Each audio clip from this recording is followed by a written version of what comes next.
Hi hello ನಮಸ್ಕಾರ ಆತ್ಮೀಯ ಸ್ಪರ್ಧಾರ್ಥಿಗಳಿಗೆ ಸ್ವಾಗತ ಸುಸ್ವಾಗತ. ನಾನು ನಿಮ್ಮ ಸುನಿಲ್ ಇವರು ಮಾತಾಡ್ತಾ ಇದ್ದೀನಿ. ನೀವೇನಾದರೂ ನನ್ನ ಚಾನಲ್ಗೆ ಹೊಸಬರಾಗಿದ್ದರೆ ಈಗಲೇ ಸಬ್ಸ್ಕ್ರೈಬ್ ಆಗಿ ಅಂತ ಹೇಳ್ತಾ ನನ್ನ ತರಗತಿಯನ್ನ ಶುರು ಮಾಡ್ತಾ ಇದ್ದೀನಿ. ಸೊ ನೋಡಿ, ಇಲ್ಲಿ ಇವತ್ತಿನ ಟಾಪಿಕ್ ಏನು ಅಂತಂದ್ರೆ ನಮ್ಮ ಪರಿಸರದ ಬಗ್ಗೆ ನಾವು ತಿಳ್ಕೊಳ್ತಾ ಹೋಗ್ತೀವಿ. ಸೊ ನಮ್ಮ ಪರಿಸರದಲ್ಲಿ ನಾನು ಎಷ್ಟು ಕಲಿಕಾಂಶಗಳನ್ನು ಕೊಟ್ಟಿದ್ದೀನಿ ಅಂತಂದ್ರೆ ನಿಮ್ಮೆಲ್ಲರಿಗೂ ಕಾಣ್ತಿರಂಗೆ 12 ಕಲಿಕಾಂಶಗಳಿದಾವೆ. ಸೊ ಪರಿಸರ ಎಂದರೇನು ಮೊದಲನೇ ಕಲಿಕಾಂಶ, ಎರಡನೇದು ಪರಿಸರದಲ್ಲಿ 2 ವಿಧಗಳು ಬರ್ತವೆ, ಅದ್ರ ಬಗ್ಗೆ ತಿಳ್ಕೊಳ್ತಾ ಹೋಗ್ತೀವಿ. ನೆಕ್ಸ್ಟ್ ಸಜೀವಿಗಳ ಗುಣಲಕ್ಷಣಗಳ ಬಗ್ಗೆ ನಾವು ತಿಳ್ಕೊಳ್ತಾ ಹೋಗ್ತೀವಿ. ಮತ್ತೆ ಸಸ್ಯಗಳ ಚಲನೆ ಬಗ್ಗೆ ತಿಳ್ಕೊಳ್ತಾ ಹೋಗ್ತೀವಿ. ನಾವೆಲ್ಲರೂ ಕೂಡ ಸಾಮಾನ್ಯವಾಗಿ ಬರೀ ಕೇವಲ ಜೀವಿಗಳು ಅಂದ್ರೆ ಇಟ್ ಮೀನ್ಸ್ ಪ್ರಾಣಿಗಳು ಮಾತ್ರ ಏನ್ ಮಾಡ್ತಿದ್ದಾವೆ, ಚಲನೆಯನ್ನ ಮಾಡ್ತಾ ಇದ್ದಾವೆ ಅಂತ ಅನ್ಕೊಂಡಿದ್ದು. ನೋ, ಸಸ್ಯಗಳು ಕೂಡ ಏನ್ ಮಾಡ್ತಿದ್ದಾವೆ, ಚಲನೆಯನ್ನ ಮಾಡ್ತಾ ಇದ್ದಾವೆ. ಸೊ ಯಾವ ರೀತಿ ಚಲನೆಯನ್ನ ಮಾಡ್ತಿದ್ದಾವೆ ಅಂತ ನಾವು ಈ ತರಗತಿಯಲ್ಲಿ ನಾವು ತಿಳ್ಕೊಳ್ತಾ ಹೋಗ್ತೀವಿ. ನೆಕ್ಸ್ಟ್ ಸಂತಾನೋತ್ಪತ್ತಿ ಬಗ್ಗೆ ನಾವು ತಿಳ್ಕೊಳ್ತಾ ಹೋಗ್ತೀವಿ, ರಿಪ್ರೊಡಕ್ಷನ್ ಬಗ್ಗೆ. ನೆಕ್ಸ್ಟ್ ಜೀವಿಗಳ ಜೀವಿತಾವಧಿ ಬಗ್ಗೆ ನಾವೇನ್ ಮಾಡ್ತಾ ಹೋಗ್ತೀವಿ, ತಿಳ್ಕೊಳ್ತಾ ಹೋಗ್ತೀವಿ. Next unicellular organism and multicellular organism ಬಗ್ಗೆ ತಿಳ್ಕೊಳ್ತಾ ಹೋಗ್ತೀವಿ. ಇಟ್ ಮೀನ್ಸ್ ಏಕಕೋಶೀಯ ಜೀವಿಗಳು ಮತ್ತೆ ಬಹುಕೋಶೀಯ ಜೀವಿಗಳ ಬಗ್ಗೆ ತಿಳ್ಕೊಳ್ತಾ ಹೋಗ್ತೀವಿ. ನೆಕ್ಸ್ಟ್ ಪ್ರಾಣಿಗಳಲ್ಲಿ ಕಂಡುಬರುವಂತಹ ಜೈವಿಕ ಕ್ರಿಯೆಗಳು, ಅಂದ್ರೆ ಯಾವ್ಯಾವ ತರ ಜೈವಿಕ ಕ್ರಿಯೆಗಳು ಪ್ರಾಣಿಗಳ ದೇಹದಲ್ಲಿ ನಡೀತದೆ ಅಂತ. ಇಟ್ ಮೀನ್ಸ್ ಉಸಿರಾಟ ಆಗೋದು ಕೂಡ ಒಂದು ಜೈವಿಕ ಕ್ರಿಯೆ, ರಕ್ತ ಪರಿಚಲನೆ ಆಗೋದು ಕೂಡ ಒಂದು ಜೈವಿಕ ಕ್ರಿಯೆ, ಅಕಸ್ಮಾತ್ ವಿಸರ್ಜನೆಯನ್ನ ಮಾಡ್ತೀವಲ್ಲ, ಸೊ ಆ ವಿಸರ್ಜನೆ ಕೂಡ ಒಂದು ಜೈವಿಕ ಕ್ರಿಯೆ. ಸೊ ಇವೆಲ್ಲನೂ ಕೂಡ ನಾವು ಏನ್ ಮಾಡ್ತಾ ಹೋಗ್ತೀವಿ, ತಿಳ್ಕೊಳ್ತಾ ಹೋಗ್ತೀವಿ. ನೆಕ್ಸ್ಟ್ ಸಸ್ಯಗಳಲ್ಲಿ ಮಾತ್ರ ಕಂಡು ಬರುವಂತಹ ಜೈವಿಕ ಕ್ರಿಯೆಗಳು, ಸೊ ಅವು ಯಾವ್ಯಾವ ಅಂದ್ಬಿಟ್ಟು ನಾನು ಹೇಳ್ತಾ ಹೋಗ್ತೀನಿ. Next living and non living things ಬಗ್ಗೆ ನಾವೇನ್ ಮಾಡ್ತಾ ಹೋಗ್ತೀವಿ, ವ್ಯತ್ಯಾಸವನ್ನ ಮಾಡ್ತಾ ಹೋಗ್ತೀವಿ. ಇಟ್ ಮೀನ್ಸ್ ಸಜೀವಿಗಳು ಮತ್ತು ನಿರ್ಜೀವಿಗಳಿಗಿರುವಂತಹ ವ್ಯತ್ಯಾಸವನ್ನ ಹೇಳ್ತಾ ಹೋಗ್ತೀನಿ. ನೆಕ್ಸ್ಟ್ ಪ್ರಾಣಿಗಳು ಮತ್ತು ಸಸ್ಯಗಳಿಗಿರುವಂತಹ ವ್ಯತ್ಯಾಸ ಮತ್ತು ಅನುವರ್ತನಾ ಚಲನೆಯ ವಿಧಗಳ ಬಗ್ಗೆ ನಾನು ಏನ್ ಮಾಡ್ತಾ ಹೋಗ್ತೀನಿ ಅಂದ್ರೆ ಈ ತರಗತಿಯಲ್ಲಿ ಸಂಪೂರ್ಣವಾದಂತಹ ಒಂದು ಮಾಹಿತಿಯನ್ನ ಕೊಡ್ತೀನಿ. ಸೊ ಚಿತ್ರಗಳ ಸಮೇತ ನಾನು ನಿಮ್ಗೆ ವಿವರಣೆಯನ್ನ ಕೊಡ್ತೀನಿ ಅಂತ ಹೇಳ್ತಾ ನನ್ನ ಕ್ಲಾಸ್ ಅನ್ನ ಮುಂದುವರಿಸ್ತೀನಿ. ನೋಡಿ, ಅದರಲ್ಲಿ ಮೊದಲನೇದು ಪರಿಸರ. ಮೊದಲನೇದೇನು ಕಲಿಕಾಂಶ, ಪರಿಸರ. ಓಕೆ, ನಮ್ಮ ಪರಿಸರಕ್ಕೆ ಬಂದೋ ಕಣಪ್ಪ. ಸೊ ಈ ಪರಿಸರ ಅನ್ನೋದನ್ನ ನಾವು ಇಂಗ್ಲಿಷಲ್ಲಿ ಎನ್ವಿರೋನ್ಮೆಂಟ್ ಅಂತ ಕರಿತೀವಿ, ಹೌದಲ್ವಾ? ಎನ್ವಿರೋನ್ಮೆಂಟ್ ಅಂತ ಕರಿತೀವಿ. ಈ ಪರಿಸರ ಎಂಬ ಪದವು ಯಾವ ಭಾಷೆಯಿಂದ ಬಂದಿದೆ ಅಂತ ಕೇಳ್ತಾರೆ. ಸೊ ಪರಿಸರ ಎಂಬ ಪದವು ಯಾವ ಭಾಷೆಯಿಂದ ಬಂದಿದೆ ಅಂತಂತಂದ್ರೆ, ಯಾವ ಭಾಷೆಯಿಂದ ಬಂದಿದೆ? ಫ್ರೆಂಚ್. ಯಾವ ಭಾಷೆ? ಫ್ರೆಂಚ್ ಭಾಷೆಯಿಂದ ಬಂದಿದೆ. ಬಟ್ ನೆಕ್ಸ್ಟ್ ಪಾಯಿಂಟ್ ನೋಡಿ, ಅಲ್ಲಿ ಫ್ರೆಂಚ್ ಭಾಷೆ ಯಾವ ಪದದಿಂದ ಬಂದಿದೆ ಅಂತ ಕೇಳ್ತಾರೆ. ಸೊ ಫ್ರೆಂಚ್ ಭಾಷೆ ಯಾವ ಪದದಿಂದ ಬಂದಿದೆ? ಎನ್ವಿರೋನರ್ ಎನ್ನುವ ಒಂದು ಪದದಿಂದ ಬಂದಿದೆ. ನೀವು ಬರ್ಕೊಳ್ಳಿ, ಇಂಗ್ಲಿಷಲ್ಲಿ ಬರೆಯೋದಾದ್ರೆ ಇಂಗ್ಲಿಷ್ ಬರ್ಕೊಳ್ಳಿ. ಸೊ ಎನ್ವಿರೋನರ್ ಎನ್ನುವ ಒಂದು ಪದದಿಂದ ಬಂದಿದೆ. ಎನ್ವಿರೋನರ್ ಎನ್ನುವ ಒಂದು ಪದದಿಂದ ಈ ರೀತಿ ಬರ್ಕೋಬೇಕು. ಇದು ಈ ಕಂಡ್ರಪ್ಪ, ಎನ್ವಿರೋನರ್ ಎಂಬ ಪದದಿಂದ ಬಂದಿದೆ. ಸೊ ಓಕೆ, ಪರಿಸರ ಎಂಬ ಪದವು ಫ್ರೆಂಚ್ ಭಾಷೆಯಿಂದ ಬಂದಿದೆ. ಆ ಫ್ರೆಂಚ್ ಭಾಷೆಯ ಎನ್ವಿರೋನರ್ ಎಂಬ ಪದದಿಂದ ಬಂದಿದೆ ಅಂತ ನಮಗೆ ಗೊತ್ತಾಯ್ತು. ಪರಿಸರ ಅಂದ್ರೇನು? ಪರಿಸರ ಅಂದ್ರೆ ಜಸ್ಟ್ ಸಿಂಪಲ್ಲು, ನಮ್ಮ ಸುತ್ತಮುತ್ತಲಿರುವಂತಹ ಜೈವಿಕ ಮತ್ತು ಅಜೈವಿಕ ಘಟಕಗಳಿಗೆ ನಾವೇನಂತ ಕರಿತೀವಿ? ಪರಿಸರ ಅಂತ ಕರಿತೀವಿ. ಸೊ ಇಲ್ಲಿ ಜೈವಿಕ ಅಂದ್ರೇನು, ಅಜೈವಿಕ ಅಂದ್ರೆ ಏನಂತ ಗೊತ್ತಾಗಬೇಕು. ಸೊ ಜೈವಿಕ ಅಂದ್ರೇನು? ಜೀವ ಇರುವಂತಹ ವಸ್ತುಗಳಿಗೆ ನಾವೇನಂತ ಕರಿತೀವಿ? ಜೈವಿಕ ಅಂತ ಕರಿತೀವಿ. ಸೊ ಜೀವ ಇಲ್ದನೇ ಇರುವಂತಹ ವಸ್ತುಗಳಿಗೆ ನಾವೇನಂತ ಕರಿತೀವಿ? ಅಜೈವಿಕ ಅಂತ ಕರಿತೀವಿ. ಓಕೆನಾ? ಈಗ ಪರಿಸರ ಎಂದರೇನು ಅಂತಾನು ಕೂಡ ಗೊತ್ತಾಯ್ತು. ನೆಕ್ಸ್ಟ್ ಬರ್ತಾ ಇದೀವಿ ಜೈವಿಕಗಳಿಗೆ ಉದಾಹರಣೆ. ನೋಡಿ, ಪ್ರಾಣಿಗಳಾಗಿರ್ಬೋದು, ಸಸ್ಯಗಳಾಗಿರ್ಬೋದು, ಸೂಕ್ಷ್ಮಾಣು ಜೀವಿಗಳಾಗಿರ್ಬೋದು. ಆ ಸೂಕ್ಷ್ಮಾಣು ಜೀವಿಗಳಲ್ಲಿ ಕ್ಲಮಿಡೋಮೋನಸ್ ಅಂತ ಬರ್ತದೆ, ಪ್ಯಾರಾಮಿಸಿಯಂ ಆಗಿರ್ಬೋದು, ಯುಗ್ಲಿನ್ ಆಗಿರ್ಬೋದು, ಕರೋನಾ ವೈರಸ್ ಆಗಿರ್ಬೋದು, ಬ್ಯಾಕ್ಟೀರಿಯಾಗಳಾಗಿರ್ಬೋದು, ಶಿಲೀಂಧ್ರಗಳಾಗಿರ್ಬೋದು, ಶೈವಲಗಳಾಗಿರ್ಬೋದು, ಇವೆಲ್ಲವೂ ಕೂಡ ಏನಾಗ್ತದೆ ಅಂತಂದ್ರೆ ಸೂಕ್ಷ್ಮಾಣು ಜೀವಿಗಳಲ್ಲಿ ಸಾಮಾನ್ಯವಾಗಿ ಬರ್ತದೆ. ಸೊ ಇಲ್ಲಿ ನಮಗೆ ಬೇಕಾಗಿರೋದು ಜೈವಿಕ ಘಟಕಗಳು, ಅಂದ್ರೆ ಜೀವ ಇರುವಂತಹದ್ದು. ಸೊ ಇವೆಲ್ಲವೂ ಕೂಡ ಏನಾಗ್ತದೆ, ಜೈವಿಕ ಘಟಕಗಳಿಗೆ ಬೆಸ್ಟ್ ಎಕ್ಸಾಂಪಲ್ ಆಗ್ತದೆ. ನೆಕ್ಸ್ಟ್ ಅಜೈವಿಕ ಘಟಕಗಳಿಗೆ ಉದಾಹರಣೆ ಯಾವುದು? ಕಲ್ಲು, ಮಣ್ಣು, ನೀರು, ಬೆಟ್ಟ, ಗುಡ್ಡ, ಸೂರ್ಯನ ಬೆಳಕು, ಇವೆಲ್ಲವೂ ಕೂಡ ಅಜೈವಿಕ ಘಟಕಗಳು. ಅಂದ್ರೆ ಇವ್ಯಾವಕ್ಕೂ ಕೂಡ ಜೀವ ಇಲ್ಲ. ಜೀವ ಇದೆ ಅಂತ ನಾವು ಕನ್ಸಿಡರ್ ಮಾಡ್ಕೊಳಕ್ ಸಾಧ್ಯನೇ ಇಲ್ಲ. ನೋಡಿ, ಸೂರ್ಯನ ಬೆಳಕು ಐತಲ್ಲ, ವೆರಿ ವೆರಿ ಇಂಪಾರ್ಟೆಂಟ್ ಕಂಡ್ರಿ. ಯಾಕಂತ ನಾವು ಮುಂದೆ ದ್ವಿತೀಯ ಸಂಶ್ಲೇಷಣೆ ಪಾಠ ಮಾಡ್ಬೇಕಾದ್ರೆ ಈ ಸೂರ್ಯನ ಬೆಳಕು ಅನ್ನೋದು ತುಂಬಾ ಮುಖ್ಯ ಆಗಿರ್ತದೆ. ಸೊ ನೋಡಿ, ಈಗ ನಿಮ್ಗೆ ಈ ಸ್ಲೈಡ್ ಅಲ್ಲಿ ಏನ್ ಹೇಳಿದೀನಿ ಅಂತಂದ್ರೆ, ಪರಿಸರ ಎನ್ನುವ ಪದ ಫ್ರೆಂಚ್ ಭಾಷೆಯಿಂದ ಬಂದಿದೆ, ಎನ್ವಿರೋನರ್ ಎನ್ನುವ ಒಂದು ಪದದಿಂದ ಬಂದಿದೆ. ಪರಿಸರದಲ್ಲಿ ಸಾಮಾನ್ಯವಾಗಿ ಜೈವಿಕ ಮತ್ತು ಅಜೈವಿಕ ಘಟಕಗಳಿರ್ತವೆ. ಸೊ ಇದಕ್ಕೆ ನಾವೇನಂತ ಕರಿತೀವಿ? ಪರಿಸರ ಅಂತ ಕರಿತೀವಿ. ಸೊ ಅದರಲ್ಲಿ ಜೈವಿಕ ಘಟಕಗಳು ಯಾವ್ಯಾವು? ಜೀವ ಇರುವಂತದ್ದು ಪ್ರಾಣಿಗಳು, ಸಸ್ಯಗಳು ಮತ್ತೆ ಸೂಕ್ಷ್ಮ ಜೀವಿಗಳು. ಮತ್ತೆ ಅಜೈವಿಕ ಘಟಕಗಳು ಅಂತಂದ್ರೇನು? ಜೀವ ಇಲ್ದನೇ ಇರುವಂತದ್ದು, ಕಲ್ಲಾಗಿರ್ಬೋದು, ಮಣ್ಣಾಗಿರ್ಬೋದು, ನೀರಾಗಿರ್ಬೋದು, ಬೆಟ್ಟ, ಗುಡ್ಡ, ಸೂರ್ಯನ ಬೆಳಕು. ನಾನು ಈ ಚಿತ್ರವನ್ನು ಏನು ಕೊಟ್ಟಿದ್ದೀನಿ ಅಂತಂದ್ರೆ ನೀವು ಸ್ವಲ್ಪ ಗಮನಿಸಬೇಕಾಗಿರ್ತದೆ. ಸೊ ಇದು ನಮ್ಮ ಪರಿಸರ. ಈ ಪರಿಸರದಲ್ಲಿ ಜೈವಿಕ ಘಟಕಗಳು ಕೂಡ ಇದಾವೆ, ಮತ್ತೆ ಅಜೈವಿಕ ಘಟಕಗಳು ಕೂಡ ಇದಾವೆ. ಸೊ ಇಲ್ಲಿ ನೋಡ್ತಾ ಇದ್ರಲ್ಲ ಪ್ರಾಣಿಗಳು, ಈ ಪ್ರಾಣಿಗಳು ಎಲ್ಲವೂ ಕೂಡ ಸಾಮಾನ್ಯವಾಗಿ ಏನಾಗ್ತವೆ, ಜೈವಿಕ ಘಟಕಗಳಾಗ್ತವೆ. ಹಾಗಾದ್ರೆ ಅಜೈವಿಕ ಘಟಕಗಳು ಯಾವ್ಯಾವಾಗ್ತವೆ, ನೀರಾಗಿರ್ಬೋದು, ಈ ಕಡೆಯಿಂದ ಸೂರ್ಯನ ಬೆಳಕಾಗಿರ್ಬೋದು, ಬೆಟ್ಟ ಆಗಿರ್ಬೋದು, ಗುಡ್ಡ ಆಗಿರ್ಬೋದು, ಇವೆಲ್ಲವೂ ಕೂಡ ಅಜೈವಿಕ ಘಟಕಗಳಾಗ್ತವೆ. ಹಾಗಾದ್ರೆ ಇಲ್ಲಿ ಮರ ಗಿಡಗಳಿದಾವಲ್ಲ, ಇವಕ್ಕೆ ಜೀವ ಇಲ್ವಾ, ಇದಕ್ಕೂ ಕೂಡ ಜೀವ ಇದೆ. ಸೊ ಜೀವ ಇದೆ ಅಂತ ಹೇಳಿದರೆ ಯಾರು, ಸರ್ ಜಗದೀಶ್ ಚಂದ್ರ ಬೋಸ್ ಅವರು ಏನ್ ಹೇಳ್ತಾರೆ, ಸಸ್ಯಗಳಿಗೂ ಕೂಡ ಜೀವ ಇದೆ ಅಂತ ಹೇಳ್ತಾರೆ. ನೆಕ್ಸ್ಟ್ ಸ್ಲೈಡ್ಗೆ ಹೋಗೋಣ ಬನ್ನಿ.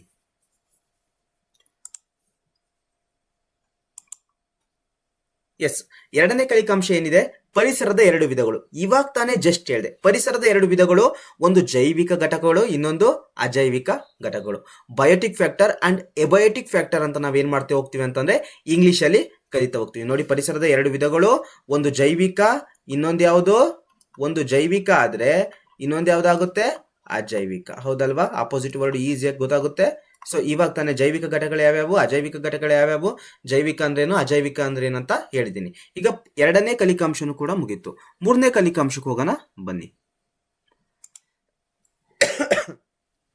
ಈಗ ಸಜೀವಿಗಳ ಗುಣಲಕ್ಷಣಗಳು ಅಂದ್ರೆ ಜೀವ ಇರುವಂತಹ ವಸ್ತುಗಳಿಗೆ ಯಾವ್ಯಾವ ಕ್ಯಾರೆಕ್ಟರ್ಸ್ಗಳಿದಾವೆ ಅಂತ. ಈಗ ಮನುಷ್ಯ ಜೀವ ಇದೆ ಅಲ್ವಾ, ಸೊ ಅಲ್ಲಿ ಆ ಮನುಷ್ಯನಲ್ಲಿ ಯಾವ್ಯಾವ ಕ್ಯಾರೆಕ್ಟರ್ಸ್ ಇದೆ ಅಂತ ಅಂದ್ಬಿಟ್ಟು ನಾವೇನ್ ಮಾಡ್ತಾ ಹೋಗ್ತೀವಿ, ತಿಳ್ಕೊಳ್ತಾ ಹೋಗ್ತೀವಿ. ಅದರಲ್ಲಿ ಮೊದಲನೇದೇನು, ಯಾವಾಗಲೂ ಕೂಡ ಜೀವ ಇರೋರು ಜೀವ ಇರುವವರು ಅಥವಾ ಇರುವಂತಹ ವಸ್ತುಗಳು, ಜೀವಿಗಳು ಏನ್ ಮಾಡ್ತವೆ ಅಂತಂದ್ರೆ ಉಸಿರಾಟವನ್ನು ಏನ್ ಮಾಡ್ತವೆ, ಮಾಡೇ ಮಾಡ್ತವೆ. Very very important. ಗುಣಲಕ್ಷಣಗಳಲ್ಲಿ ನಮಗೆ ಇಲ್ಲಿ ಬ್ಲೂ ಕಲರ್ ಅಲ್ಲ, ಯೆಲ್ಲೋ ಕಲರ್ ಹಾಕಿದ್ದೀನಲ್ಲ, ಸೊ ಇದು ಇಂಪಾರ್ಟೆಂಟ್. ಉಸಿರಾಟವನ್ನ ಮಾಡ್ತವೆ, ಪೋಷಣೆಯನ್ನ ತಗೊಳ್ತವೆ, ನೆಕ್ಸ್ಟ್ ಬೆಳವಣಿಗೆಯನ್ನ ಮಾಡ್ತವೆ, ನೆಕ್ಸ್ಟ್ ವಿಸರ್ಜನೆಯನ್ನ ಮಾಡ್ತವೆ, ನೆಕ್ಸ್ಟ್ ಏನ್ ಮಾಡ್ತವೆ, ಪ್ರಚೋದನೆಗೆ ಪ್ರತಿಕ್ರಿಯೆಯನ್ನ ನೀಡ್ತವೆ. ಸೊ ಹಾಗಾದ್ರೆ ಉಸಿರಾಟ ಅಂದ್ರೆ ಏನಂತ ನಮಗೆ ಗೊತ್ತಾಗಬೇಕು. ಸೊ ನೋಡಿ, ಇಲ್ಲಿ ಉಸಿರಾಟ ಅಂತಂದ್ರೇನೇನು, ನಾವೇನ್ ಅನ್ಕೊಂಡಿರ್ತೀವಿ ಅಂತಂದ್ರೆ ಆಕ್ಸಿಜನ್ ತಗೊಳ್ಳೋದು, ಕಾರ್ಬನ್ ಡೈಆಕ್ಸೈಡ್ ಅನ್ನ ಬಿಟ್ಬಿಡೋದು, ಇದನ್ನೇ ನಾವೇನಂತ ಅನ್ಕೋತೀವಿ, ಉಸಿರಾಟ ಅಂತ ಅನ್ಕೋತೀವಿ. ಸೊ ಈ ರೀತಿ ನಾವು ಕಲಿಯೋದಲ್ಲ, ಸೊ ಅಪ್ಲಿಕೇಶನ್ ಲೆವೆಲ್ ನಾವು ಕಲಿಬೇಕಾಗ್ತದೆ. ಸೊ ಇಲ್ಲಿ ಉಸಿರಾಟ ಅಂದ್ರೇನು, ದೇಹದ ಹೊರಭಾಗದಿಂದ ಆಕ್ಸಿಜನ್ ಅನ್ನು ಪಡೆದುಕೊಂಡು ಏನ್ ಮಾಡ್ತೀನಿ, ದೇಹದ ಹೊರಭಾಗದಿಂದ, ಈಗ ನಮ್ಮ ಸುತ್ತಮುತ್ತ ಆಕ್ಸಿಜನ್ ಇದೆ, ಸೊ ನಮ್ಮ ವಾತಾವರಣದಲ್ಲಿ ಏನಿದೆ ಅಂತಂದ್ರೆ ನೈಟ್ರೋಜನ್ ಪ್ರಮಾಣ ಜಾಸ್ತಿ ಇದೆ. ಸೊ ಆ ನೈಟ್ರೋಜನ್ ಅಲ್ಲಿ ನೈಟ್ರೋಜನ್ 78% ಇದೆ, 21% ಗಾಳಿ ಇದೆ. ಆ 21% ಇರುವಂತಹ ಗಾಳಿಯನ್ನ ನಾನು ತಗೊಳ್ತಾ ಇದ್ದೀನಿ. ಆ ತಗೊಂಡು ಏನ್ ಮಾಡ್ತಾ ಇದ್ದೀನಿ, ಇವಾಗ ನಾನು ದೇಹದ ಹೊರಭಾಗದಿಂದ ಆಕ್ಸಿಜನ್ ಅನ್ನು ಪಡೆದುಕೊಂಡು ಕೋಶೀಯ ಅಗತ್ಯತೆಗಳಿಗಾಗಿ ಆಹಾರ ಪದಾರ್ಥಗಳನ್ನು ವಿಭಜಿಸಿ ಬಳಸಿಕೊಳ್ಳುವಂತ ಪ್ರಕ್ರಿಯೆಗೆ ಉಸಿರಾಟ ಅಂತ ಕರಿತೀವಿ. ಸೊ ನಾವು ತಿಂದಂತ ಆಹಾರ ಜೀರ್ಣಕ್ರಿಯೆ ಆಗ್ಬೇಕು ಅಂತಂದ್ರೆ ಆಕ್ಸಿಜನ್ ಬೇಕೇ ಬೇಕು ಅಂತ ಇಲ್ಲಿ ಹೇಳ್ತಾ ಇದ್ದಾರೆ. ಸೊ ಇದನ್ನ ನಾವೇನಂತ ಕರಿತೀವಿ, ಉಸಿರಾಟ ಅಂತ ಕರಿತೀವಿ. ಸೊ ಇಲ್ಲಿ ನೋಡಿ, ದೇಹದ ಹೊರಭಾಗದಿಂದ ಆಕ್ಸಿಜನ್ ಅನ್ನು ಪಡೆದುಕೊಂಡು ಕೋಶೀಯ ಅಗತ್ಯತೆಗಳಿಗೆ, ಇಟ್ ಮೀನ್ಸ್ ಏನು ಅಂತಂದ್ರೆ ಸೆಲ್ಗಳಿಗೆ ಜೀವಕೋಶಗಳ ಅಗತ್ಯತೆಗಳಿಗಾಗಿ ಆಹಾರ ಪದಾರ್ಥಗಳನ್ನು ವಿಭಜಿಸಿ ಬಳಸಿಕೊಳ್ಳುವಂತಹ ಪ್ರಕ್ರಿಯೆಗೆ ನಾವೇನಂತ ಕರಿತೀವಿ, ಉಸಿರಾಟ ಅಂತ ಕರಿತೀವಿ. Very very important. ನೆಕ್ಸ್ಟ್ ಪೋಷಣೆ ಅಂತಂದ್ರೇನು, ಜಸ್ಟ್ ಸಿಂಪಲ್ ನೋಡಿ, ನಾವು ಆಹಾರವೆಂದು ಕರೆಯುವ ಶಕ್ತಿಯ ಆಕಾರವು, ಇಟ್ ಮೀನ್ಸ್ ಆಹಾರ ಯಾವ್ದಾರು ಆಗಿರ್ಬೋದಲ್ವಾ, ಗೋಧಿ ಆಗಿರ್ಬೋದು, ಜೋಳ ಆಗಿರ್ಬೋದು, ಭತ್ತ ಆಗಿರ್ಬೋದು, ಇವೆಲ್ಲವೂ ಕೂಡ ಆಹಾರವು. ಈ ಆಹಾರವು ಎಲ್ಲವೂ ಕೂಡ ಏನು, ಶಕ್ತಿಯ ಆಕಾರ. ನೆನ್ಪಿಟ್ಕೊಂಡಿರಿ, ಇವೆಲ್ಲವೂ ಕೂಡ ಏನು, ಶಕ್ತಿಯ ಆಕಾರ. ನೋಡಿ, ಶಕ್ತಿಯ ಆಕಾರವು ಜೀವಿಯ ದೇಹದ ಹೊರಗಿನಿಂದ ದೇಹದೊಳಗೆ ವರ್ಗಾವಣೆಯಾಗಲು ಒಂದು ಪ್ರಕ್ರಿಯೆ ಇರಲೇಬೇಕು. ಸೊ ಇದನ್ನೇ ನಾವೇನಂತ ಕರಿತಿದೀವಿ, ಪೋಷಣೆ ಅಂತ ಕರಿತಿದೀವಿ. ಏನಿಲ್ಲ ಕಣ್ರಿ, ಆಹಾರ ಇದೆ ಅಥವಾ ಶಕ್ತಿಯ ಆಕಾರ ಇದೆ, ದೇಹದ ಹೊರಗಿಂದ ದೇಹದ ಒಳಗಡೆ ಹೋಗಕ್ಕೆ ಒಂದು ಪ್ರಕ್ರಿಯೆ ಬೇಕು. ಆ ಪ್ರಕ್ರಿಯೆಗೆ ನಾವೇನಂತ ಕರಿತೀವಿ, ಪೋಷಣೆ ಅಂತ ಕರಿತೀವಿ. ಫಾರ್ ಎಕ್ಸಾಂಪಲ್, ನೀವು ಇಮ್ಯಾಜಿನೇಷನ್ ಮಾಡ್ಕೊಳ್ಳಿ, ಇದನ್ನ ಬಾಳೆಹಣ್ಣು ಅಂತ ತಿಳ್ಕೊಳ್ಳೋಣ. ಬಾಳೆಹಣ್ಣು ಸಿಪ್ಪೆ ಬಿಡಿಸ್ತೀನಿ ಅಂತ ತಿಳ್ಕೊಳ್ಳಿ. ಬಾಳೆಹಣ್ಣು ಸಿಪ್ಪೆಹಣ್ಣನ್ನ ಬಿಡಿಸ್ತಾ ಇದ್ದೀನಿ ಅಂದ್ರೆ ಇದೊಂದು ಶಕ್ತಿಯ ಆಕಾರ, ಇದು ದೇಹದ ಹೊರಗಿನಲ್ಲಿದೆ. ಸೊ ಇದನ್ನ ನಾನು ಏನ್ ಮಾಡ್ತೀನಿ, ದೇಹದ ಒಳಗಡೆ ವರ್ಗಾವಣೆ ಮಾಡ್ತಾ ಇದ್ದೀನಿ. ಸೊ ಈ ಪ್ರಕ್ರಿಯೆಗೆ ನಾವೇನಂತ ಕರಿತೀವಿ, ಪೋಷಣೆ ಅಂತ ಕರಿತೀವಿ. ಸೊ ಇಷ್ಟೇ ಅಲ್ಲ, ನಂತರ ಏನಾಗ್ತದೆ ಅಂತಲೂ ಕೂಡ ನಾನು ಮುಂದಿನ ತರಗತಿಯಲ್ಲಿ ಹೇಳ್ತೀನಿ. ಇಟ್ ಮೀನ್ಸ್ ಏನು ಅಂತಂದ್ರೆ ನಾವು ತಿಂದಂತ ಆಹಾರ ಏನಾಗ್ತದೆ, ಈ ವಿಷಯವನ್ನ ನಾನು ಜೀರ್ಣಕ್ರಿಯೆ ಎನ್ನುವ ಒಂದು ಟಾಪಿಕ್ ಬಂದಾಗ ನಾನು ಹೇಳ್ತೀನಿ. ನೆಕ್ಸ್ಟ್ ಬರೋಣ, ಬೆಳವಣಿಗೆ ಎಂದರೇನು. ಜೀವಿಯು ಆಹಾರವನ್ನು ಪಡೆಯುತ್ತಾ ದೈಹಿಕವಾಗಿ ಅಭಿವೃದ್ಧಿ ಹೊಂದುವುದನ್ನು ನಾವೇನಂತ ಕರಿತೀವಿ, ಬೆಳವಣಿಗೆ ಅಂತ ಕರಿತೀವಿ. ಸಿಂಪಲ್, ಜೀವಿಯು ಆಹಾರವನ್ನು ಪಡೆಯುತ್ತಾ ದೈಹಿಕವಾಗಿ ಅಭಿವೃದ್ಧಿ ಹೊಂದುವುದನ್ನು ನಾವೇಂತ ಕರಿತೀವಿ, ಬೆಳವಣಿಗೆ ಅಂತ ಕರಿತೀವಿ. ನೆಕ್ಸ್ಟ್ ಕ್ವಶನ್ ಏನಿದೆ ನೋಡೋಣ. ನೆಕ್ಸ್ಟ್ ಏನಿದೆ, ವಿಸರ್ಜನೆ ಎಂದರೇನು ಅಂತ ಇದೆ. ಏನು ವಿಸರ್ಜನೆ ಅಂತಂದ್ರೇನು, ಹಾನಿಕಾರಕ ಚಯಾಪಚಯ ತ್ಯಾಜ್ಯಗಳನ್ನು ದೇಹದಿಂದ ಹೊರಹಾಕುವ ಜೈವಿಕ ಪ್ರಕ್ರಿಯೆಗೆ ವಿಸರ್ಜನೆ ಎಂದು ಕರೆಯುತ್ತೇವೆ.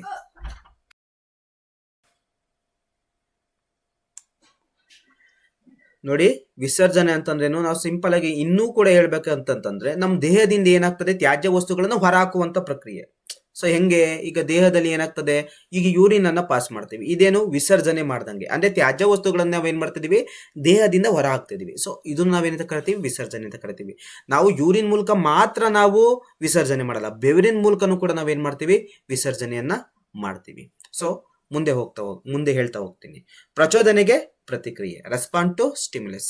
ಸಜೀವಿಗಳ ಗುಣಲಕ್ಷಣಗಳು ಅಂತ ಬಂದ ತಕ್ಷಣ ಅವು ಸಜೀವಿಗಳು ಪ್ರಚೋದನೆಗೆ ಪ್ರತಿಕ್ರಿಯೆ ನೀಡ್ತಾರೆ. ಫಾರ್ ಎಕ್ಸಾಂಪಲ್, ಟೀಚರ್ಗಳು ಏನಾದ್ರು ಕ್ವಶನ್ ಕೇಳಿದ್ರೆ ಮಕ್ಕಳುಗಳು ಏನ್ ಮಾಡ್ತವೆ, ಅದಕ್ಕೆ ರೆಸ್ಪಾನ್ಸ್ ಮಾಡೇ ಮಾಡ್ತವೆ. ಪ್ರಚೋದನೆಗೆ ಏನ್ ಮಾಡ್ತವೆ, ಪ್ರತಿಕ್ರಿಯೆ ನೀಡ್ತವೆ. ಇಲ್ಲ ಅಂತಂದ್ರೆ ಈಗ ಜೀವಿಗಳು, ಈಗ ಮನುಷ್ಯರೇ ಅಂತ ತಿಳ್ಕೊಳ್ಳಿ, ಈಗ ಬೆಂಕಿ ಮುಟ್ಟಕ್ಕಾಗುತ್ತಾ, ಸೊ ಅದೊಂದು ಪ್ರಚೋದನೆಗೆ ಏನ್ ಮಾಡ್ತದೆ, ಪ್ರತಿಕ್ರಿಯೆ ನೀಡುವಂಥದ್ದು. ಆ ಬೆಂಕಿ ಮುಟ್ಟಿದ್ರೆ ಅಥವಾ ಆ ಕಾವಿಗೆ ನಾವೇನ್ ಮಾಡ್ತೀವಿ, ಹಿಂದಕ್ಕೆ ಕೈಯನ್ನ ತಗೊಳ್ತೀವಿ. ಸೊ ಸಜೀವಿಗಳು ಏನ್ ಮಾಡ್ತಿದಾವೆ ಅಂತಂದ್ರೆ ಪ್ರಚೋದನೆಗೆ ಪ್ರತಿಕ್ರಿಯೆಯನ್ನ ನೀಡ್ತಾ ಇದಾವೆ. ಸೊ ಇದು ನೆನ್ಪಿಟ್ಕೊಂಡಿರಿ. ನೋಡಿ, ಸಜೀವಿಗಳ ಗುಣಲಕ್ಷಣಗಳು ಅಂತ ಬಂದ್ರೆ ಉಸಿರಾಟ, ಪೋಷಣೆ, ಬೆಳವಣಿಗೆ, ವಿಸರ್ಜನೆ, ಪ್ರಚೋದನೆಗೆ ಪ್ರತಿಕ್ರಿಯೆ. ಇಷ್ಟು ವೆರಿ ವೆರಿ ಇಂಪಾರ್ಟೆಂಟ್. ನೆಕ್ಸ್ಟ್ ಸ್ಲೈಡ್ಗೆ ಹೋಗೋಣ ಬನ್ನಿ. ಎಸ್, ಸಸ್ಯಗಳ ಚಲನೆ. ನೋಡಿ, ಇಲ್ಲಿ ಸಸ್ಯಗಳ ಚಲನೆಯಲ್ಲಿ ನಾವು ತಿಳ್ಕೊಬೇಕಾಗಿರೋದು ಟ್ರೋಫಿಸಮ್ ಬಗ್ಗೆ ನಾವು ತಿಳ್ಕೊಳ್ತಾ ಹೋಗ್ತೀವಿ. What is the mean by tropism? Tropism ಅಂತಂದ್ರೇನು, ಇದು ಏನಂತಂದ್ರೆ ಚಲಿಸುವುದಕ್ಕೆ ನಾವೇನಂತ ಕರಿತೀವಿ ಅಂತಂದ್ರೆ ಟ್ರೋಫಿಸಮ್ ಅಂತ ಕರಿತೀವಿ. ಸೊ ಬೇರೆ ಇನ್ನೇನಿಲ್ಲ, ಸಸ್ಯಗಳ ಚಲನೆ ಅಂತಂದ್ರೆ ಸಸ್ಯಗಳು ಚಲಿಸುವುದಕ್ಕೆ ನಾವು ಸಸ್ಯಗಳ ಚಲನೆ ಅಂತ ಕರಿತೀವಿ.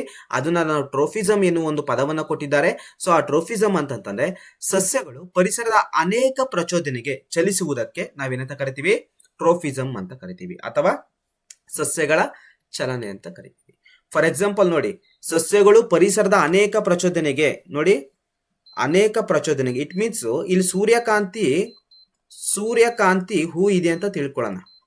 ಸೂರ್ಯಕಾಂತಿ ಹೂ ಇದೆ ಅಂತ ತಿಳ್ಕೊಳ್ಳೋಣ. ಅದು ಸೂರ್ಯ ಯಾವ ಕಡೆ ಹೇಳ್ತಾನೆ ಆ ಕಡೆಗೆ ಏನ್ ಮಾಡ್ತದೆ ಅಂತ, ಸೂರ್ಯಕಾಂತಿ ಹೂವು ಆ ಕಡೆನೆ ತಿರುಗಿಳ್ತದೆ. ಹೋಗಿ ಸೂರ್ಯ ಏನಾದ್ರು ಈ ಕಡೆಗೆ ಬಂದ್ರೆ ಆ ಸೂರ್ಯಕಾಂತಿ ಹೂ ಏನಾಗ್ತದೆ, ಈ ಕಡೆಗೆ ಟರ್ನ್ ಆಗ್ತಾ ಇರ್ತದೆ. ಸೊ ಇದೇನಾಗ್ತೈತಿ, ಇದು ಕೂಡ ಟ್ರೋಫಿಸಮೆಯ, ಅಂದ್ರೆ ಚಲಿಸ್ತಾ ಐತಿ. ಆ ಹೂವು ಕೂಡ ಏನಾಗ್ತದೆ, ಹೀಗೆ ರೀತಿ ಈ ಕಡೆ ಬಾಗ್ತದೆ, ಸೂರ್ಯ ಏನಾದ್ರು ಈ ಕಡೆಗೆ ಬಂದ್ರೆ ಈ ಕಡೆಗೆ ಬಾಗ್ತದೆ. ಸೊ ಇದನ್ನ ನಾವೇನಂತ ಕರಿತೀವಿ, ಚಲನೆ ಅಂತ ಕರಿತೀವಿ. ಸೊ ಇದನ್ನೇ ನಾವು ಸಾಮಾನ್ಯವಾಗಿ ಟ್ರೋಫಿಸಮ್ ಅಂತ ಕರಿತೀವಿ. ಸೊ ಇಲ್ಲಿ ಟ್ರೋಫಿಸಮ್ಗಳಲ್ಲಿ ಹಲವಾರು ರೀತಿಯಲ್ಲಿ ಟ್ರೋಫಿಸಮ್ ಅನ್ನ ನಾವು ನೋಡ್ತೀವಿ. ಹಲವಾರು ರೀತಿಯಲ್ಲಿ ನಾವೇನ್ ಮಾಡ್ತೀವಿ, ಟ್ರೋಫಿಸಮ್ ಅನ್ನು ನೋಡ್ತೀವಿ. ಅದರಲ್ಲಿ first one very very important, phototropism ಹೇಳ್ತೀನಿ. ನೆಕ್ಸ್ಟ್ ಚಿತ್ರ ಐತೆ ಫೋಟೋಟ್ರೋಫಿಸಮ್ ಬಗ್ಗೆ.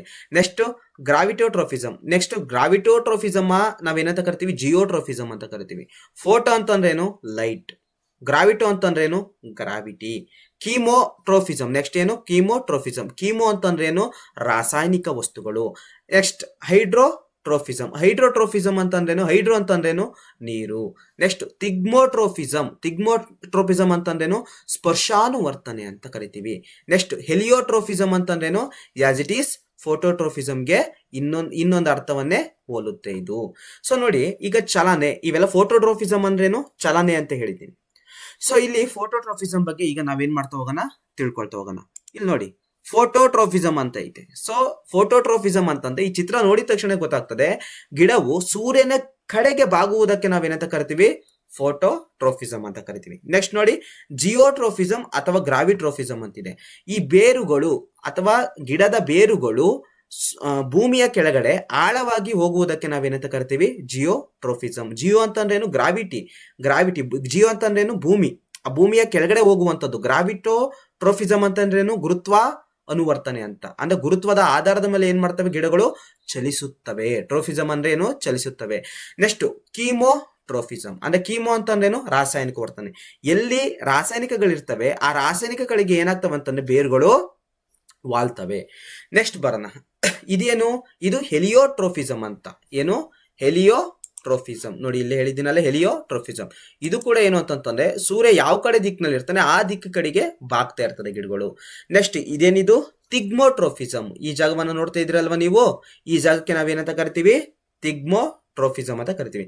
ಕನ್ನಡದಲ್ಲಿ ನಾವು ಸ್ಪರ್ಶಾನುವರ್ತನೆ ಅಂತ ಕರಿತೀವಿ. ಓಕೆನಾ. ಈ ಸ್ಪರ್ಶಾನುವರ್ತನೆ ಅಂತಂದ್ರೇನು, ಈಗ ಫೋಟೋಟ್ರೋಫಿಸಮ್ ಅಂತಂದ್ರೆ ಸೂರ್ಯನ ಕಡೆಗೆ ಬಾಗುವಂಥದ್ದು.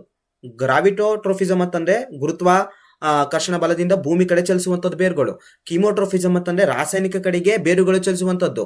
ನೆಕ್ಸ್ಟ್ ಹೆಲಿಯೋಟ್ರೋಫಿಸಮ್ ಅಂತಂದ್ರೆ ಸೂರ್ಯನ ಕಡೆಗೆ ವಾಲುವಂತದ್ದು, ಸೂರ್ಯನ ಕಡೆಗೆ ಚಲಿಸುವಂತದ್ದು. ನೆಕ್ಸ್ಟ್ ಇಲ್ಲಿ ಸ್ಪರ್ಶಾನುವರ್ತನೆ ಅಂತಂದ್ರೆ ಯಾವ್ದಾದ್ರು ಒಂದು ವಸ್ತುವನ್ನ ಆಧಾರವಾಗಿ ಇಟ್ಕೊಂಡು ಬೆಳೆಯುವುದಕ್ಕೆ ನಾವೇನಂತ ಕರಿತೀವಿ, ಸ್ಪರ್ಶಾನುವರ್ತನೆ ಅಂತ ಕರಿತೀವಿ. ಇಟ್ ಮೀನ್ಸ್ ತಿಗ್ಮೋಟ್ರೋಫಿಸಮ್ ಅಂತ ಕರಿತೀವಿ.